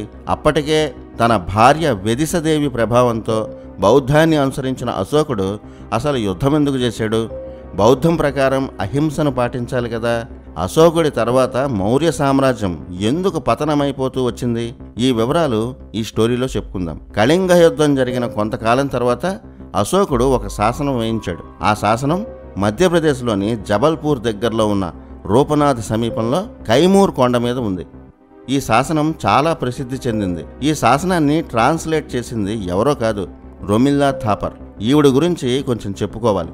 భారత చరిత్రను బ్రిటన్లో బ్రిటిష్ కళ్ళతో, బ్రిటిష్ మనసుతో మాత్రమే చదివి లండన్లో పట్టా పొందిన వ్యక్తి రొమిల్లా థాపర్. ఈమె పంజాబ్ యూనివర్సిటీలో గ్రాడ్యుయేషన్ చేసింది ఇంగ్లీష్ లిటరేచర్లో. అప్పటి వరకు ఈమె చరిత్ర విద్యార్థే కాదు. ఆ తర్వాత అకస్మాత్తుగా 1958లో హిస్టరీ మీద ఈవిడకు ఆసక్తి కలిగి లండన్ యూనివర్సిటీలో పరిశోధనకు వెళ్లారు. ఆ యూనివర్సిటీ ఈమెకు హిస్టరీలో డాక్టరేట్ కూడా ఇచ్చింది. బ్రిటిష్ యూనివర్సిటీలో బ్రిటిష్ వారు రాసిన భారత చరిత్రను చదివిన రొమిల్లా థాపర్ రాసిన చరిత్ర పాఠాలను పిల్లలు స్కూళ్లలో ఎప్పటికీ చదువుతున్నారు.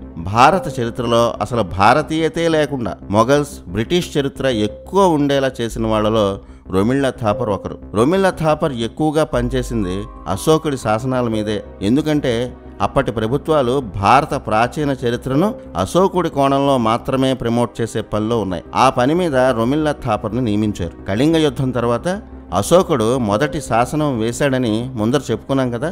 ఆ శాసనంలో అశోకుడి గురించి ఇప్పటి వరకు మనం చదువుతున్న చరిత్రను మార్చేసే వివరాలు ఉన్నాయి. ఈ శాసనంలో ఏముందంటే, దేవతలకు ప్రియమైన అశోకుడునైన నేను బౌద్ధ మతం తీసుకుని 2.5 ఏళ్లయింది. కానీ బౌద్ధ సిద్ధాంతాలను మొదటి సంవత్సరం నేను అస్సలు ఆచరించలేకపోయాను. ఇప్పుడిప్పుడే బౌద్ధాన్ని అర్థం చేసుకుంటున్నాను. ఇది కళింగ యుద్ధం జరిగిన వెంటనే అశోకుడు వేసిన శాసనం. ఈ శాసనం బట్టి కళింగ యుద్ధానికి 2.5 ఏళ్ల ముందే అశోకుడు బౌద్ధాన్ని స్వీకరించాడని తెలుస్తోంది. కానీ బౌద్ధాన్ని పాటించలేదని ఆయనే స్పష్టంగా శాసనంలో చెప్పుకున్నాడు. అశోకుడు బౌద్ధాన్ని స్వీకరించిన తర్వాతే కళింగ యుద్ధం జరిగింది అని చెప్పే ఆధారం ఇది. పైగా ఆ శాసనంలో అశోకుడు తనని తాను సాఖ్యగా వర్ణించుకున్నాడు. సాఖ్య అంటే బుద్ధుడి శిష్యుడు అని అర్థం. ఇలాంటి శాసనాలు మన తెలుగు రాష్ట్రాల్లో కూడా చాలా చోట్ల కనిపిస్తాయి. వాటిలో రాజుల మందగిరి, కర్నూలు జిల్లాలో పత్తికొండ, అనంతపురం జిల్లాలో ఎర్రగుడి శాసనాలు ప్రఖ్యాతి చెందాయి. అశోకుడి పేరు మీద వేయించిన చాలా శాసనాలు ఉన్నాయి. చక్రవర్తి కావడానికి చాలా కాలం ముందే అశోకుడు బౌద్ధ మతంతో దగ్గరగా కనెక్ట్ అయి ఉన్నాడు. తన తాతల కాలం నుంచి బౌద్ధ మతంలోనే ఉన్న వెదిసాదేవిని వివాహం చేసుకున్నప్పటి నుంచి అశోకుడికి బౌద్ధ సమాజంతో కనెక్షన్ ఉంది. కొన్ని పుస్తకాల్లో ఈ వెదిసాదేవిని డైరెక్ట్గా బుద్ధుడి వంశానికి చెందిన స్త్రీ అని కూడా చెప్తారు. చక్రవర్తి అయిన వెంటనే వెదిసాదేవి ప్రభావంతోనే అశోకుడు బౌద్ధం స్వీకరించాల్సి వచ్చింది. ఆ తర్వాతే బిందుసారుడి నమ్మకస్తులైన 500 మంది అధికారులను అశోకుడు చంపించాడు. తన 99 మంది సోదరులను సంహరించింది కూడా అశోకుడు బౌద్ధ సమాజంతో కనెక్షన్లో ఉన్నప్పుడే. రాజ్యంలో కూడా తనకు పూర్తి మద్దతు కావాలంటే తాను ప్రమోట్ చేసిన బౌద్ధం దేశవ్యాప్తంగా విస్తృతం అవ్వాలి. అందుకే అశోకుడు శాసనాలు వేసిన ఇండియన్ మ్యాప్ను చూస్తే భారతదేశంలో నలుమూలల ముఖ్యమైన ప్రాంతాలన్నీ కవర్ అయ్యేలా ఖచ్చితమైన లెక్కలు వేసి మరీ శాసనాలు వేయించారు. అశోకుడు చక్రవర్తి అయిన 4 ఏళ్లకు మగధ అతని కంట్రోల్లోకి వచ్చింది. ఆ సమయంలో జైనుల పట్ల అశోకుడు నిర్దాక్షిణ్యంగా ప్రవర్తించాడని బోలెడన్ని కథలున్నాయి. అతను దేవతలే మెచ్చిన రాజు అని దేశవ్యాప్తంగా ప్రచారం చేసింది బౌద్ధులు. ఇక కళింగ యుద్ధం. మన చరిత్ర పుస్తకాల్లో అశోకుడు అనగానే కళింగ యుద్ధం మాత్రమే గుర్తొస్తుంది. కళింగ యుద్ధంలో ఆ రక్తపాతాన్ని చూసి చెలించిపోయి ఆయుధాన్ని హింసను వదిలేసి అశోకుడు కన్నీటి వరద పారించాడని చదువుకున్నాం. అంతలా మన బుర్రల్లోకి ఎక్కించిన ఆ చరిత్రలో అసలు నిజాలేంటో ఇప్పుడు చూద్దాం. ఒడిశా నుంచి ఇప్పటి విశాఖపట్నం వరకు విస్తరించిన కళింగ సామ్రాజ్యం తమను తాము స్వతంత్ర రాజ్యంగా ప్రకటించుకుంది. వారు మౌర్యులను అసలు లెక్కే చేయలేదు. అశోకుడి కాలం నాటికి కళింగ రాజ్యం సుసంపన్నమైన రాజ్యం. అటు ఒడిశా నుంచి ఇటు విశాఖ వరకు ఉన్న బంగాళాఖాతం తీర ప్రాంతంలో వ్యాపారంతో వచ్చి పడుతున్న ఐశ్వర్యంతో అప్పటి కళింగ రాజ్యం సుసంపన్నం. అప్పటి కళింగ చక్రవర్తి అనంత పద్మనాభ. అతను అశోకుడి ఆధిపత్యాన్ని లెక్క చేయలేదు. కానీ అశోకుడు సమ్రాట్ అనిపించుకోవాలంటే, దేవానాం ప్రియ అనిపించుకోవాలంటే తన ఆధిపత్యానికి అడ్డుపడుతున్న కళింగను సర్వనాశనం చేయాల్సిందే అన్న ఆలోచన అశోకుడికి కలిగింది. రాజ్యాన్ని విస్తరించాల్సిన ఒక చక్రవర్తి హింస చేయకుండా అహింసను ప్రాక్టికల్గా పాటించడం సాధ్యం కాదని అశోకుడికి బాగా తెలుసు. అందుకే ఒకవైపు తాను బౌద్ధాన్ని అనుసరిస్తున్నానని చెప్తూనే యుద్ధాలు చేశాడు. అశోకుడు చక్రవర్తి అయిన 8వ సంవత్సరంలో కళింగ యుద్ధం జరిగింది. కళింగ యుద్ధంలో గెలవాలంటే అంత సులువు కాదని అశోకుడికి తెలుసు. అందుకే చాలా పెద్ద ప్రయత్నమే చేశాడు. అప్పటి కళింగ రాజ్యం రాజధాని తోసలి. సాధారణంగా ఒడిశా, ఇప్పటి ఆంధ్ర తీర ప్రాంతాల్లో వేసవిలో వేడి చాలా ఎక్కువ. అందుకే కళింగ యుద్ధాన్ని శీతాకాలంలో ప్లాన్ చేశాడు అశోకుడు. మగధ రాజధాని పాటలిపుత్ర నుంచి కళింగ రాజధాని తోసలి మధ్య దూరం 900 కిలోమీటర్లు. అశోకుడు భారీ సైన్యంతో కళింగకు బయలుదేరాడు. రోజుకు 20 కిలోమీటర్లు మాత్రమే సైన్యం ప్రయాణం చేయగలిగేది. అలా అశోకుడి సైన్యం కళింగ రాజ్యానికి చేరడానికి 6 వారాలు పట్టింది. కళింగ యుద్ధం ఇప్పటి భువనేశ్వర్కి 8 కిలోమీటర్ల దూరంలో జరిగింది. అక్కడ ధౌలి అనే కొండ ప్రాంతం ఉంది. దీనికి దగ్గరలో దయానది ప్రవహిస్తూ ఉంటుంది. ఈ ధౌలికి దయానదికి మధ్య విశాలమైన ప్రాంతాన్ని యుద్ధక్షేత్రంగా అశోకుడు ఎంచుకున్నాడు. ఎప్పటికైనా అశోకుడి నుంచి ముప్పు ఉందని తెలిసిన కళింగరాజు అనంత పద్మనాభ కూడా యుద్ధానికి సిద్ధంగానే ఉన్నాడు. ఒక ఉన్మాదంతో జరిగిన యుద్ధమది. అందుకే కళింగ సైన్యం నిలవలేకపోయింది. రక్తంతో దయానది చాలా కాలం పాటు ఎరుపెక్కిందని కళింగ యుద్ధం గురించి కవులు రాసిన ఎన్నో పుస్తకాలు అతి భయానకంగా వర్ణించాయి. కళింగ యుద్ధంలో అశోకుడు గెలిచిన తర్వాత అతని ఆధిపత్యాన్ని ఎదిరించేవారు లేరు కనుక అప్పుడు సమ్రాట్ అశోక్ అయ్యాడు. ఆ తర్వాత అతను చేద్దామన్నా కూడా యుద్ధం చేయడానికి ఏ రాజు లేడు. అందుకే కళింగ యుద్ధం పశ్చాత్తాపం అనే స్టోరీ పాపులర్ అయింది. కళింగ యుద్ధం తర్వాత కొన్నేళ్లకు యుద్ధం జరిగిన ధౌలి ప్రాంతంలో అశోకుడు తన యుద్ధ విజయాన్ని గర్వంగా చెప్పుకునే శాసనం ఒకటి వేయించాడు. ధౌలిలో అశోకుడు వేయించిన శాసనం 13వ శాసనం. ఇది అత్యంత ముఖ్యమైన శాసనం. అలాగే అశోకుడు వేయించిన శాసనాల్లో అతిపెద్ద వాటిల్లో ఒకటి. కళింగ యుద్ధ చరిత్రకు ఈ శాసనం ప్రధాన ఆధారం. ఈ శాసనంలో యుద్ధం వల్ల జరిగిన నష్టాన్ని చూసి బాధపడుతున్నాను అని చెప్తూనే కళింగ ప్రజలను తీవ్రంగా అశోకుడు హెచ్చరించాడు. అలాగే కళింగ శాసనంలో యుద్ధంలో మరణించిన వారి లెక్కలు క్లియర్గా ఉన్నాయి. ఆ శాసనంలో ఇలా ఉంటుంది: 8 ఏళ్లు పరిపాలించిన తర్వాత దేవుళ్లకు ప్రియమైన అశోక చక్రవర్తి కళింగ యుద్ధం చేశాడు. కళింగను జయించాడు. ఈ యుద్ధంలో 1,00,000 మంది చంపబడ్డారు. 1,50,000 మంది బంధించబడ్డారు. ఈ లెక్కకు ఎన్నో రెట్ల జీవితాలు సర్వనాశనం చేయబడ్డాయి. అందుకు నేను బాధపడుతున్నాను అని అశోకుడు అన్నాడు. ఇంత గొప్పగా తన విజయాన్ని శాసనాల్లో అశోకుడు రాయించుకున్నాడు. మరి కళింగ యుద్ధం తర్వాత అశోకుడు పశ్చాత్తాపం పడిపోయి రక్తపాతాన్ని వదిలేసి బౌద్ధంలో కలిసి అహింసను ప్రచారం చేశాడనే కదా చదువుకున్నాం. మరి అది నిజమా? నిజం కాదని అదే ధౌలిలో అశోకుడు తన స్వహస్తాలతో వేయించిన 13వ శాసనమే చెప్తోంది. అశోకుడు రక్తాన్ని చూసి చెలించిపోయేంత సున్నిత మనస్కుడేం కాదు. తండ్రిని లెక్క చేయలేదు. తండ్రి మరణించిన వెంటనే సింహాసనం ఎక్కాడు. తన సోదరులను నిర్దాక్షిణ్యంగా నిప్పుల్లోకి తోసి బావిలోకి నెట్టి చంపించాడు. తనకు అడ్డొస్తున్న 500 మంది అధికారులను నిర్దాక్షిణ్యంగా చంపించాడు. తనకు అడ్డొచ్చిన ప్రతి వారిని చంపుతూ రక్తపాతం మీద నిత్యం శవాల మీదనే నడిచే అశోకుడు కళింగ యుద్ధంలో రక్తపాతాన్ని చూసి చెలించిపోయి పశ్చాత్తాపం చెందాడంటే నమ్మశక్యం కాదు. ధౌలిలో వేయించిన అతి ముఖ్యమైన 13వ శాసనంలోనే అశోకుడు ఏమన్నాడో చూడండి. దేవతలకు ప్రియమైన అశోక చక్రవర్తి ఇలా చెప్తున్నాడు: కళింగ ప్రాంతంలో నివసించే ప్రజలంతా చివరికి అడవుల్లో నివసించేవారు కూడా తన అధికారం ముందు సరైన విధంగా వ్యవహరించకపోతే వారిని తీవ్రంగా శిక్షించేందుకు వెనుకాడమని చెప్పాడు. తన ఆధిపత్యాన్ని అంగీకరించకపోతే శిక్షిస్తామని చెప్పాడు. అంటే కళింగ యుద్ధం ముగిసిన తర్వాత కూడా చాలా ఏళ్లపాటు కళింగలో ప్రజలు అశోకుడిపై తిరుగుబాటు చేశారని అనుకోవాలి. అయితే వారందరినీ సంహరిస్తామని, ఇప్పుడు అధికారంలో ఉన్నది అశోకుడు అని గుర్తుపెట్టుకుని వ్యవహరించాలని వార్నింగ్ ఇచ్చినట్టు ఈ శాసనం చెప్తోంది. అశోకుడు ఇంత క్రూయల్గా ఇచ్చిన వార్నింగ్లో అహింస ఎక్కడుంది? ఇక అశోకుడు సమ్రాట్ అయిన తర్వాత, కళింగను జయించిన తర్వాత, మన పాఠాల్లో చెప్పినట్టు బౌద్ధాన్ని స్వీకరించిన తర్వాత నిజంగా హింసను పూర్తిగా వదిలేశాడా? అది లేదు. దీనికి ఆధారం అశోకుడి చరిత్రను ఒక పురాణంలో వర్ణించిన అశోకవదన గ్రంథమే. కళింగ యుద్ధం తర్వాత అశోకుడు హింసను వదలలేదు అని చెప్పే ఆధారాలు ఉన్నాయి. కళింగ యుద్ధం తర్వాత బౌద్ధాన్ని ఆచరిస్తున్న సమయంలో కూడా బౌద్ధాన్ని వ్యతిరేకించిన 18,000 జైన అజీవకులు లేదా అజ్రికలను నిర్దాక్షిణ్యంగా అశోకుడు చంపించినట్టు అశోకవదన గ్రంథం చెప్తుంది. బౌద్ధం లేకపోతే తన చక్రవర్తి ఆధిపత్యానికి మనుగడ ఉండదన్న భయంతో బౌద్ధం తప్ప తన రాజ్యంలో మరో మతం ఉండకూడదని అశోకుడు చాలా ప్రయత్నాలు చేశాడు. ఇవన్నీ కళింగ యుద్ధం తర్వాత అశోకుడు పశ్చాత్తాపం పడ్డాడని, బౌద్ధం స్వీకరించి సన్యాసిలా జీవిస్తున్నాడని చెప్పిన తర్వాత జరిగిన రక్తపాతం. మరి అశోకుడు ఎప్పటికీ మారలేదా? మారాడు. అది బౌద్ధం వల్ల కాదు, తన తమ్ముడు విత్తశోక వల్ల మారాడు. సుభద్రాంగికి 2 కుమారులు. మొదటివాడు అశోక, రెండో కుమారుడు విత్తశోక. ఒకరు గొప్ప చక్రవర్తి, ఇంకొకరు గొప్ప సన్యాసి అవుతారని సుభద్రాంగికి ఒక ఋషి చెప్పాడని చెప్పుకున్నాం. అనుకున్నట్టే అశోకుడు సమ్రాట్ అయ్యాడు. అశోకుడి తమ్ముడు విత్తశోక గొప్ప బౌద్ధ సన్యాసి అయ్యాడు. తన తల్లి సుభద్రాంగి తర్వాత అశోకుడు ప్రాణప్రదంగా ప్రేమించిన వ్యక్తి తమ్ముడు విత్తశోక. అశోకుడు చేస్తున్న హింసను నిత్యం ప్రశ్నించే విత్తశోకతో అశోకుడికి రోజు వాగ్వాదం ఉండేది. విత్తశోక తన అన్న అశోకుడి వల్లే ఎలా మరణించాడో బౌద్ధ గ్రంథాల్లోనే ఉంది. బౌద్ధం తప్ప ఇంకే మతం ఉండకూడదని వైదిక ధర్మం పాటిస్తున్న వారిని, అలాగే జైనులను కూడా అశోకుడి ఆజ్ఞలతో అతని సైన్యం ఎంతో మందిని చంపింది.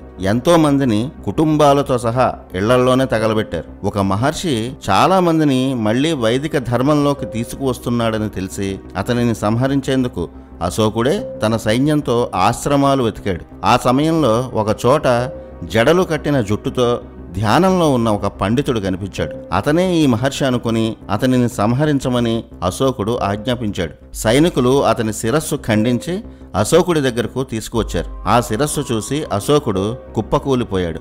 ఎన్నాళ్ళో ధ్యానంలో ఉండి జుట్టు పెరిగిన ఆ పండితుడు ఎవరో కాదు, తన సొంత తమ్ముడు విత్తశోక. స్వయాన అశోకుడే అతని మరణానికి కారణమయ్యాడు. అప్పటినుంచే మతాలకు సంబంధించిన హింసను అశోకుడు ఆపేశాడు. ఇదంతా అశోకుడు కళింగ యుద్ధం తర్వాత బౌద్ధాన్ని స్వీకరించిన తర్వాత చేసిన దారుణాలే. చివరికి అశోకుడి కత్తికే గొప్ప బౌద్ధ గురువుగా ఖ్యాతి చెందిన విత్తశోక బలైపోయాడు. విత్తశోక మరణం అశోకుడిని చాలా కాలం పాటు కలిచివేసింది. విత్తశోక వల్లే అశోకుడు అహింసా మార్గంలోకి వచ్చాడు. ఆ తర్వాతే జీవహింస పాపమని శాసనాలు వేయించాడు. ఎవరి మతం వారు అనుసరించవచ్చని, తల్లిదండ్రులను సోదరులను హింసించడం పాపమని పశ్చాత్తాపంతో అశోకుడు శాసనాలు వేయించినది విత్తశోక మరణం తర్వాతే. ఆ శాసనాలు తన తమ్ముడు విత్తశోక ప్రేరణతో అతని జ్ఞాపకార్థం వేయించినవి. అలా తన తమ్ముడు విత్తశోక మరణం వల్ల చండ అశోకుడు ధర్మ అశోకగా మారాడు. బౌద్ధం సంగతి పక్కన పెడితే అశోకుడు భరతఖండాన్ని ఒక ఛత్రం మీదకి తెచ్చాడు. ఆ కోణంలో చూస్తే అశోకుడు గొప్ప చక్రవర్తి. అలాగే అశోకుడు స్తంభ శాసనాల్లో సారనాథ్ స్తూపం ప్రసిద్ధి చెందింది. ఆ స్తూపంలో ఉన్న 4 సింహాలు, 24 ఆకుల చక్రాలు మన జాతీయ చిహ్నాలయ్యాయి. ఎన్నో ఆధారాలు, చరిత్ర గ్రంథాల ప్రకారం అశోకుడికి 5 భార్యలు. వారిలో మొదటి భార్య గురించి మనం ఇంతకు ముందే తెలుసుకున్నాం. అశోకుడి మొదటి భార్య వెదిసదేవి. అలాగే ఈ వెదిసదేవికి శాక్యకుమారి, వైశ్యదేవి, దేవి అనే పేర్లు కూడా ఉన్నాయి. శాక్య అనేది బుద్ధుడికి చెందిన పేరని అందరికీ తెలిసిందే. అశోకుడి మొదటి భార్య అయిన వెదిసదేవి బుద్ధుడి వంశానికే చెందిన స్త్రీ అని అంటారు. అత్యంత సౌందర్యవతి. ఆమె అందాన్ని చూసే అశోకుడు ఆమెను ప్రేమించాడు. కానీ వెదిసదేవి జీవితమంతా బౌద్ధాన్ని అనుసరించింది. బౌద్ధాన్ని స్వీకరిస్తాను అన్న మాట మీదే అశోకుడిని వివాహం చేసుకుంది. చక్రవర్తి కావడానికి చాలా ఏళ్ల ముందే, అశోకుడి వయసు 20లో ఉన్నప్పుడే వెదిసదేవిని వివాహం చేసుకున్నాడు. అశోకుడికి వెదిసదేవికి 2 పిల్లలు. వారు మహేంద్ర అనే కుమారుడు, సంఘమిత్ర అనే కుమార్తె. మహేంద్ర సంఘమిత్రలను చిన్ననాటి నుంచి బౌద్ధ సన్యాసులుగానే విదిశదేవి పెంచింది. వారిద్దరే ఆ తర్వాత కాలంలో శ్రీలంకతో పాటు ఎన్నో దేశాల్లో బౌద్ధాన్ని ప్రచారం చేశారు. అశోకుడి తర్వాత మగధ చక్రవర్తి కావాల్సిన మహేంద్ర అంతటి మగధ రాజ్య సింహాసనాన్ని త్యజించి బౌద్ధ సన్యాసిగా చాలా దేశాల్లో ప్రచారం చేసి గొప్ప బౌద్ధ భిక్షువుగా కీర్తి పొందాడు. ఇక అశోకుడి రెండో భార్య అసంధిమిత్ర. విదిశదేవి తర్వాత అశోకుడికి ఎంతో ఇష్టమైన భార్య అసంధిమిత్ర. అశోకుడి ప్రియసతిగా అసంధిమిత్రను చారిత్రక గ్రంథాలు వర్ణించాయి. ఈమె కూడా బుద్ధుడికి గొప్ప భక్తురాలు. ఇప్పటి హర్యానాలోని అసంధివత్ అనే చిన్న రాజ్యానికి ఈమె యువరాణి. పట్టపురాణి విదిశదేవి అయినా ఆమె ఉజ్జయినిలో బౌద్ధ ప్రచారంలోనే ఉండేవారు. అందువల్ల ఆమె బదులు అసంధిమిత్రను అశోకుడు పట్టపురాణిని చేశాడు. అశోకుడు తన పాలనలో 29వ ఏట ఉన్నప్పుడు అసంధిమిత్ర మరణించింది. ఈ అసంధిమిత్రకు సంతానం లేదు. ఆమె మరణంతో అశోకుడు చెలించిపోయి చాలా కాలం కోట నుంచి బయటకే వచ్చేవాడు కాదు. అప్పటి వరకు శాసనాలు వేసిన అశోకుడు అసంధిమిత్ర మరణం తర్వాత శాసనాలు కూడా వేయడం ఆపేశాడు. అశోకుడి మూడవ భార్య పద్మావతి. అసంధిమిత్రను వివాహం చేసుకున్న తర్వాతే ఈమెను అశోకుడు పెళ్లి చేసుకున్నాడు. ఈమె ఒక రాకుమారి. రాజ్యాలను విస్తరించడంలో భాగంగానే ఈ వివాహం జరిగినట్టు కొన్ని ఆధారాలు చెప్తున్నాయి. ఈమె సౌందర్యాన్ని చూసి అశోకుడు ప్రేమించి వివాహం చేసుకున్నట్టు మరికొన్ని పుస్తకాల్లో ఉంటుంది. అశోకుడు పద్మావతిల కుమారుడు కునాల. ఇతని అసలు పేరు ధర్మ వివర్ధన. కునాల పక్షికి ఉన్నంత అందమైన కళ్ళు ఉన్న ధర్మ వివర్ధనను అశోకుడు కునాల అని పిలిచేవాడు. అశోకుడి రెండో భార్య పద్మావతి మధ్య వయసులోనే మరణించింది. ఈమె కుమారుడు కునాల అంటే అశోకుడికి ప్రాణం. అశోకుడు తన తర్వాత వారసుడిగా కునాలను ప్రకటించాడు. కునాలకు 2 కుమారులు. వారు దశరథ, సంప్రాతి. అశోకుడి తర్వాత వీరే చక్రవర్తులయ్యారు. అశోకుడి 4వ భార్య పేరు కౌరవాకి లేదా కురువాకి. ఈమె కళింగ రాజ్యానికి చెందిన ఒక మత్స్యకారుడు కుమార్తెగా అశోక చరిత్రలో ఉంటుంది. కళింగ సామ్రాజ్యంలో అశోకుడు కొన్నాళ్లు ఉన్నప్పుడు ఈమెను వివాహం చేసుకున్నాడు. అశోకుడికి కౌరవాకి తీవల అనే కుమారుడు ఉన్నాడు. ఈమె కూడా బౌద్ధాన్ని స్వీకరించింది. తాను చేసిన దానాలను శాసనాల ద్వారా ఎక్కువగా ప్రచారం చేసుకునేది. అశోకుడి శాసనాల్లో ఎప్పుడూ ఏ భార్య పేరు ఉండేది కాదు. కానీ ఒక్క కౌరవాకి పేరు మాత్రం ప్రయాగ్రాజులో వేయించిన శాసనం మీద ఉంటుంది. ఇక అశోకుడి 5వ భార్య తిష్యరక్షిత. మౌర్య సామ్రాజ్యం అస్తవ్యస్తం అవడానికి ఈమె ప్రధాన కారణమని బౌద్ధ గ్రంథాలైన అశోకవదన, దివ్యవదనంలో ఉంటుంది. ఆ పుస్తకాల్లో ఉన్న కథ ప్రకారం అశోకుడి చరమాంకంలో వచ్చిన తిష్యరక్షతి తన స్వార్థంతో మౌర్య చరిత్రనే మార్చేసింది. ఈమె అశోకుడి భార్యలైన అసంధిమిత్ర, పద్మావతి మరణించాక అశోకుడిని వివాహం చేసుకుంది. తిష్యరక్షతి ఎవరో కాదు, అశోకుడి ప్రియ సఖి అయిన అసంధిమిత్రకు వ్యక్తిగత సేవకురాలు. అసంధిమిత్ర చిన్ననాటి నుంచి ఆమెతోనే ఉన్న చెలికత్తె తిష్యరక్షిత. అసంధిమిత్రను అశోకుడు పెళ్లి చేసుకున్నాక వారితోనే మగధకు తిష్యరక్షిత వచ్చేసింది. ఈమె నాట్యంలో దిట్ట. అసంధిమిత్ర మరణం తర్వాత వైరాగ్యంలోకి వెళ్లిపోయిన అశోకుడిని తన నాట్యంతో తిష్యరక్షిత ఆకట్టుకుంది. రాజభోగాలు అనుభవించాలని ఈమెకు ఎప్పటినుంచో కోరిక. చేతకాని స్థితిలో ఉన్న అశోకుడిని వివాహం చేసుకుంటే మగధ రాణిగా ఉండొచ్చని తిష్యరక్షిత అనుకుంది. అశోకుడు అనారోగ్యంగా ఉన్నప్పుడు తిష్యరక్షిత సేవలు చేసింది. తన ఇష్టమైన 2 భార్యలు మరణించాక ఒంటరితనం ఆవహించి మానసిక వేదంతో కుంగిపోయిన అశోకుడు తిష్యరక్షిత స్నేహంతో సేద తీరాడు. అలా ఆమెను వివాహం చేసుకున్నాడు. తన కుటుంబంలో ఎవ్వరికీ ఇష్టం లేకపోయినా తిష్యరక్షితను రాజ్యానికి పట్టపు రాణిని చేశాడు. తిష్యరక్షిత స్వార్థపరురాలు. విపరీతమైన అసూయ ఉండేది. అధికార వ్యామోహమే తప్ప ఈ భక్తి, ముక్తి లాంటి విషయాలంటే ఆమెకు అసలు ఇష్టం ఉండేది కాదు. అందువల్ల అశోకుడికి బుద్ధుడి మీద ఉన్న భక్తి తిష్యరక్షితకు నచ్చేది కాదు. వివాహం జరిగిన వెంటనే తిష్యరక్షిత తన నిజరూపం చూపించింది. అశోకుడు తనను తప్ప ఇంకెవ్వరిని ఇష్టపడకూడదని తిష్యరక్షతి చాలా క్రూరంగా ప్రవర్తించేది. అశోకుడు ప్రాణప్రదంగా చూసుకునే గయలోని బోధి వృక్షాన్ని నాశనం చేయాలని చూసింది. అశోకుడికి తన 3వ భార్య పద్మావతి కుమారుడు కునాల అంటే ఎంతో ఇష్టం. వృద్ధుడైన అశోకుడిని వివాహం చేసుకున్న తిష్యరక్షిత అతని కుమారుడు ఎంతో అందగాడైన కునాలుడిని జుగుప్సాకరమైన విధంగా మోహించింది. తల్లి వరుస అయ్యే తిష్యరక్షితను కునాల తిరస్కరించాడు. ఈ విషయం తెలిస్తే తన పని అయిపోతుందని భావించి అశోకుడిని తిష్యరక్షిత ఒక కోరిక కోరింది. తనను 7 రోజులు ఈ మహాసామ్రాజ్యానికి సామ్రాజ్ఞిని చెయ్యాలని కోరింది. అశోకుడు కాదనలేక సరే అన్నాడు. ఆ అధికారాన్ని ఉపయోగించి అశోకుడికి ఇష్టమైన కుమారుడైన కునాలుడిని అంధుడిగా మార్చాలని ఆదేశించింది. తనను తిరస్కరించాడు అన్న కారణంతో చక్రవర్తి కావాల్సిన కునాలుడిని అంధుడిగా చేసి అతని జీవితాన్నే నాశనం చేసింది. కునాలుడి భార్య పేరు కాంచనమాల. ఆమె ద్వారా తిష్యరక్షిత చేసిన కుట్రను అశోకుడు తెలుసుకున్నాడు. ఈ అనర్థాలకు కారణం తిష్యరక్షిత అని తెలిసి అశోకుడు ఆగ్రహించాడు. అప్పటికే హింసను పూర్తిగా వదిలేసిన అశోకుడు తిష్యరక్షితను చాలా దారుణంగా శిక్షించాలని అనుకున్నాడు. ఆమెను ఒక లక్క ఇంట్లో అగ్నికి ఆహుతి చేశాడు. అప్పటికే రాజ్యానికి వారసులైన కునాల కుమారులు అలాగే రాజసిబ్బంది అంతా అశోకుడి వ్యవహార శైలికి వ్యతిరేకంగా ఉన్నారు. దీనికి ప్రధాన కారణం బౌద్ధులకు చేసిన మితిమీరిన దానాలు, తిష్యరక్షిత లాంటి ద్రోహులను నమ్మడం. వైదిక ధర్మం, హోమాలు, యజ్ఞాల వల్ల దానాల రూపంలో పండితులు దోచుకుపోతున్నారని, బౌద్ధంలో అంతా సమానమనే కాన్సెప్ట్తోనే బౌద్ధం ఎక్కువగా ప్రచారం చేసి ప్రజల్లోకి వెళ్ళింది. వైదిక ధర్మాన్ని బౌద్ధం తీవ్రంగా విమర్శించింది. కానీ దానాల రూపంలో అశోకుడి కాలంలో బౌద్ధులు స్వీకరించిన సంపద అంతులేనిది. వారి బౌద్ధ ధర్మానికి వ్యతిరేకమైన పనులెన్నో ఆనాడు జరిగాయి. ఎప్పుడైతే అశోకుడు బౌద్ధంలో చేరాడో అప్పటి నుంచి అతని ఖజానా మొత్తం బౌద్ధుల దానాలకు, వారి ఆరామాలకే సరిపోయాయి. కళింగ యుద్ధం తర్వాత బౌద్ధాన్ని ప్రచారం చేసేందుకు బౌద్ధ గురువులు చెప్పిన ప్రతి పని అశోకుడు చేశాడు. ఎప్పుడో అజాతశత్రు కాలంలో జరిగిన బౌద్ధ మహాసమావేశాలు మళ్ళీ అశోకుడి కాలంలో మాత్రమే జరిగాయి. ఈ మధ్యలో బౌద్ధాన్ని పట్టించుకున్న చక్రవర్తే లేరు. అశోక చక్రవర్తి లేకపోతే అసలు బౌద్ధానికి మనుగడే లేదు. ఆ సమావేశాల్లో అశోకుడు విపరీతంగా దానాలు చేశాడు, ఆరామాలకు నిధులు ఇచ్చాడు. అంతేకాదు బౌద్ధ భిక్షువులు అశోకుడి దగ్గర తీసుకున్న దానాలు, వారి ఆరామాలకు చేసిన ఖర్చు వల్ల మగధ ఖజానాన్ని ఖాళీ అయిపోయింది. దానాల్లో అశోకుడిని మించిన వారు లేరని అశోకవదన గ్రంథంలో బౌద్ధులే గొప్పగా రాసుకున్నారు.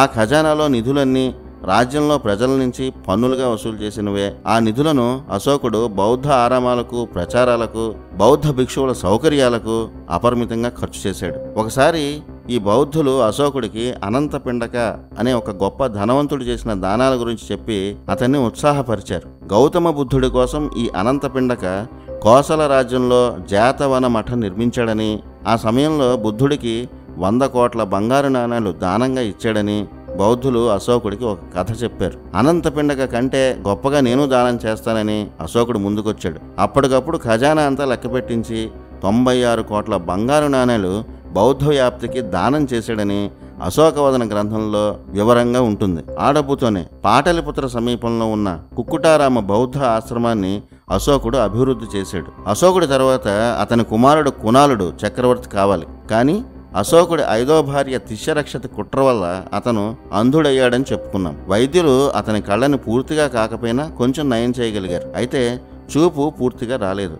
అందువల్ల కునాల పెద్ద కుమారుడు దశరథ అశోకుడి తర్వాత చక్రవర్తి అయ్యాడు. కునాల 2వ కుమారుడు సంప్రాతి ఉజ్జయిని బాధ్యతలు చూస్తున్నాడు. అశోకుడు ఈ భారీ దానాలు చేస్తున్న సమయంలో దశరథుడే యువరాజు. అప్పటికే వైరాగ్యంలో, వృద్ధాప్యంలో ఉన్న అశోకుడు ఒకప్పుడు తన తండ్రి బిందుసారుడిలాగే చేతకాని స్థితిలో ఉన్నాడు. కర్మను ఎవరూ తప్పించలేరని అశోకుడి విషయంలో నిజమైంది. తన తండ్రిలాగే తాను కూడా చివరి దశలో ఏ అధికారాలు లేని ఉత్త చక్రవర్తిగా అశోకుడు మిగిలాడు. ఆ స్థితిలో అశోకుడి మనవడు దశరథుడు ఏం చేశాడో అశోకుడి చరిత్రను పురాణంలో వర్ణించిన అశోకవదన గ్రంథంలో ఇలా ఉంటుంది. అశోకుడి సేవకుడు దశరథ చక్రవర్తి అధికారాలను లాగేసుకున్నాడని, బౌద్ధానికి సేవ చేయనివ్వడం లేదని ఆ గ్రంథంలో వారికి అనుకూలంగా బౌద్ధులు రాసుకున్నారు. కానీ అసలు కథ ఇది. మగధ యువరాజు అశోకుడి మనవడు అయిన దశరథకు ఈ బౌద్ధ భిక్షువుల తీరు, రాజ్య అభివృద్ధికి ఉపయోగపడాల్సిన నిధులను దానం చేస్తున్న తాత అశోకుడి తీరు నచ్చలేదు. చేతకాని స్థితిలో ఉన్న అశోకుడి బదులు రాజ్యాన్ని అప్పటికి దశరథే సంరక్షిస్తున్నాడు. దానాల పేరిట ఖజానా కరిగిపోతుందని దశరథకి అర్థమైంది. వెంటనే ఖజానాకు తాళం వేసి అశోకుడు అడిగినా సరే తనకు చెప్పకుండా ఒక్క రూక కూడా ఇవ్వవద్దని దశరథుడు ఖజానా అధికారులను ఆజ్ఞాపించాడు. దశరథ నిర్ణయాన్ని మంత్రులంతా సమర్థించారు. అలా ప్రధాన అధికారాలను కోల్పోయిన అశోకుడు కూడా ఏమీ చేయలేకపోయాడు. చివరికి తన ఆంతరంగిక మందిరంలో ఉన్న బంగారు పళ్ళాలు, పాత్రలు ఏమీ లేకపోతే రాగి పాత్రలను కూడా బౌద్ధ ప్రచారానికి అశోకుడు దానం చేశాడు. చిట్ట చివరికి అంతటి సమ్రాట్ అశోకుడి దగ్గర దానం చేయడానికి మిగిలిన ఒకే ఒక వస్తువు సగం ఉసిరికాయ. ఆ ఉసిరికాయను కూడా అశోకుడు కుక్కుటారాముకు దానం చేశాడు. అప్పుడే అశోకుడికి తన వారసులే ద్రోహం చేశారని, అశోకుడి దానాలు అందటం లేదని బాధపడిపోతూ కుక్కుటారామ భిక్షువులు దశరథ మౌర్యపై దుష్ప్రచారం చేస్తూ పైన చెప్పిన కథంతా రాశారు. ఖజానా అంతటినీ దానం చేస్తాను అంటే ఏ రాజైనా చూస్తూ ఎలా ఊరుకుంటాడు? తన నుంచే అధికారం లాగేసుకున్నారన్న కోపంతో అశోకుడు తన మరణానికి ముందు రాజ్యంలో సమస్త భూములను బౌద్ధ సంఘానికి రాసి ఇచ్చేయడానికి చూశాడు. అలా రాజపత్రం రాసి సంతకం పెట్టిన రోజే అశోకుడు మరణించినట్టు చరిత్ర చెప్తోంది. ఈ విషయం తెలిసిన కొత్త మౌర్య చక్రవర్తి దశరథ ఆ దాన రాజపత్రాన్ని బౌద్ధ భిక్షువుల ముందే రద్దు చేసి పక్కన పడేశాడు. బదులుగా బౌద్ధ సంఘాలను సంతృప్తి పరిచేందుకు 4 కోట్ల బంగారు నాణాలను కుక్కుటారామ ఆశ్రమానికి ఇచ్చాడు. ఇది కూడా అశోకుడు గురించి రాసిన బౌద్ధ గ్రంథాల్లోనే ఉంది. అశోకుడు 37 ఏళ్ల పాటు మగధను పరిపాలించాడు. మనం చదువుకున్న పాఠ్యపుస్తకాల్లో చెప్పిన అశోకుడి కాలం అర్ధరహితం. నక్షత్ర గమనాలు, పురాణాల్లో చెప్పిన కలియుగ రాజవంశాల లెక్కల ప్రకారం అశోకుడికి పట్టాభిషేకం జరిగిన కాలం కలియుగం ప్రారంభమైన 1630 సంవత్సరాలకు. ఆధునిక లెక్కల్లో 1472 BCE.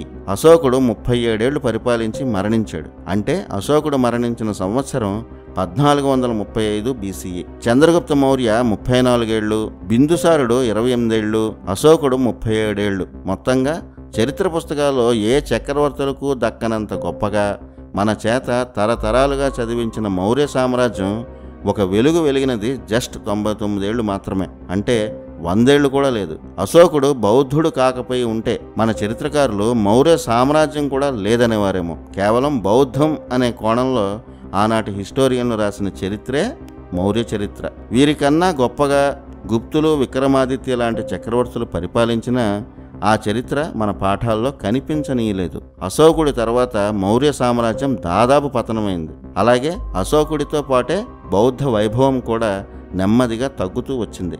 అశోకుడి తర్వాత 6 రాజులు పరిపాలించారు. వారు 200 ఏళ్లు పాలించిన మౌర్య సామ్రాజ్యం చాలా వరకు ముక్కలై చివరికి అసలు మౌర్య వంశమే లేకుండా కాలగర్భంలో కలిసిపోయింది. జస్ట్ 99 ఏళ్లు మాత్రమే వెలిగిన మౌర్య సామ్రాజ్యమే భారత అసలైన చరిత్ర అన్నంతగా మన చరిత్ర పుస్తకాల్లో తరతరాలుగా చదివిస్తూనే ఉన్నారు. అన్నిటికన్నా విచిత్రం ఏంటంటే బౌద్ధాన్ని బతికించి బౌద్ధమే తన లోకంగా బతికి కట్టు బట్టలతో సహా బౌద్ధ భిక్షువులకే అన్నీ దానం చేసి ధర్మ అశోకుడిగా సమ్రాట్ అశోక పేరు పొందాడు. బుద్ధుడి తర్వాత బుద్ధుడు అంతటి వాడని, శాంతి కపోతమని మన చరిత్ర అశోక ది గ్రేట్ చాప్టర్ లో ఎన్నో పేజీల్లో గొప్పగా వర్ణించింది. అంతటి గొప్ప చక్రవర్తి మరణిస్తే ఆనాటి ప్రజల్లో విపరీతమైన ఉద్వేగాలు ఉండాలి. కానీ అలాంటివేవి జరిగినట్టు చరిత్రలో లేదు. అతని మరణం తర్వాత రాజ్యంలో సాధారణ పరిస్థితులే ఉన్నాయి. ఎందుకంటే బౌద్ధం పేరుతో అప్పటి వరకు ప్రతి ఇంటా పాటించే వైదిక ధర్మాన్ని అణిచివేస్తున్న అశోకుడు బౌద్ధులపై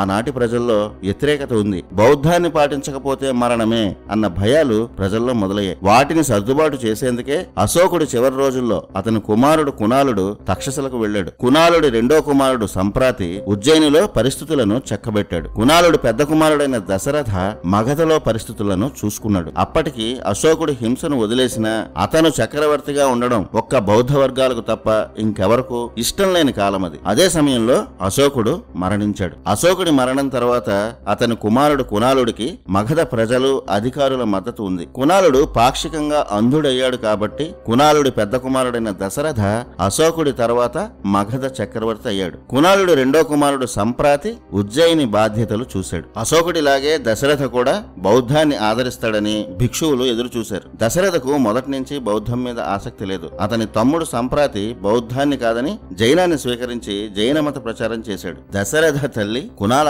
భార్య అయిన కాంచనమాల వైదిక ధర్మాన్ని ఆచరించే రాజ కుటుంబం నుంచి వచ్చిన స్త్రీ. శ్రీరాముడి తండ్రి పేరైన దశరథ అనే పేరు తన కుమారుడికి పెట్టినప్పుడే ఆ విషయం మనకు అర్థమైపోతుంది. తన మాతృమూర్తి దారిలోనే దశరథ కూడా వైదిక ధర్మాన్నే ఎక్కువగా ఆచరించాడు. కానీ బౌద్ధులను అభిమానంగానే చూశాడు. ప్రస్తుత గయకు 25 కిలోమీటర్ల దూరంలో ఉన్న ప్రఖ్యాత బారాబర్ నాగార్జుని హిల్ కేవ్స్ బౌద్ధ భిక్షుల కోసం దశరథ మౌర్య నిర్మించినవే. కొండలను తొలిచి గుహాలయాలుగా నిర్మించిన ఈ హిల్ కేవ్స్ ప్రసిద్ధి చెందాయి. నాగార్జుని గుహల్లో దశరథుడు ఒక ముఖ్యమైన శాసనం వేయించాడు. ఇది చాలా ముఖ్యమైన శాసనం. ఆ శాసనంలో బౌద్ధ భిక్షువులను దశరథ తన రాజ్యంలో ఆశ్రయం పొందే శరణార్థులుగా మాత్రమే గుర్తిస్తూ శాసనాలు రాయించాడు. అలాగే బౌద్ధం మౌర్యులకు ప్రత్యేకమైన మతమేమి కాదని ఆ శాసనాల ద్వారా స్పష్టంగా తెలియజేశాడు. మొత్తానికి దశరథ మౌర్య కాలంలో బౌద్ధానికి అంతకు ముందున్న వైభవం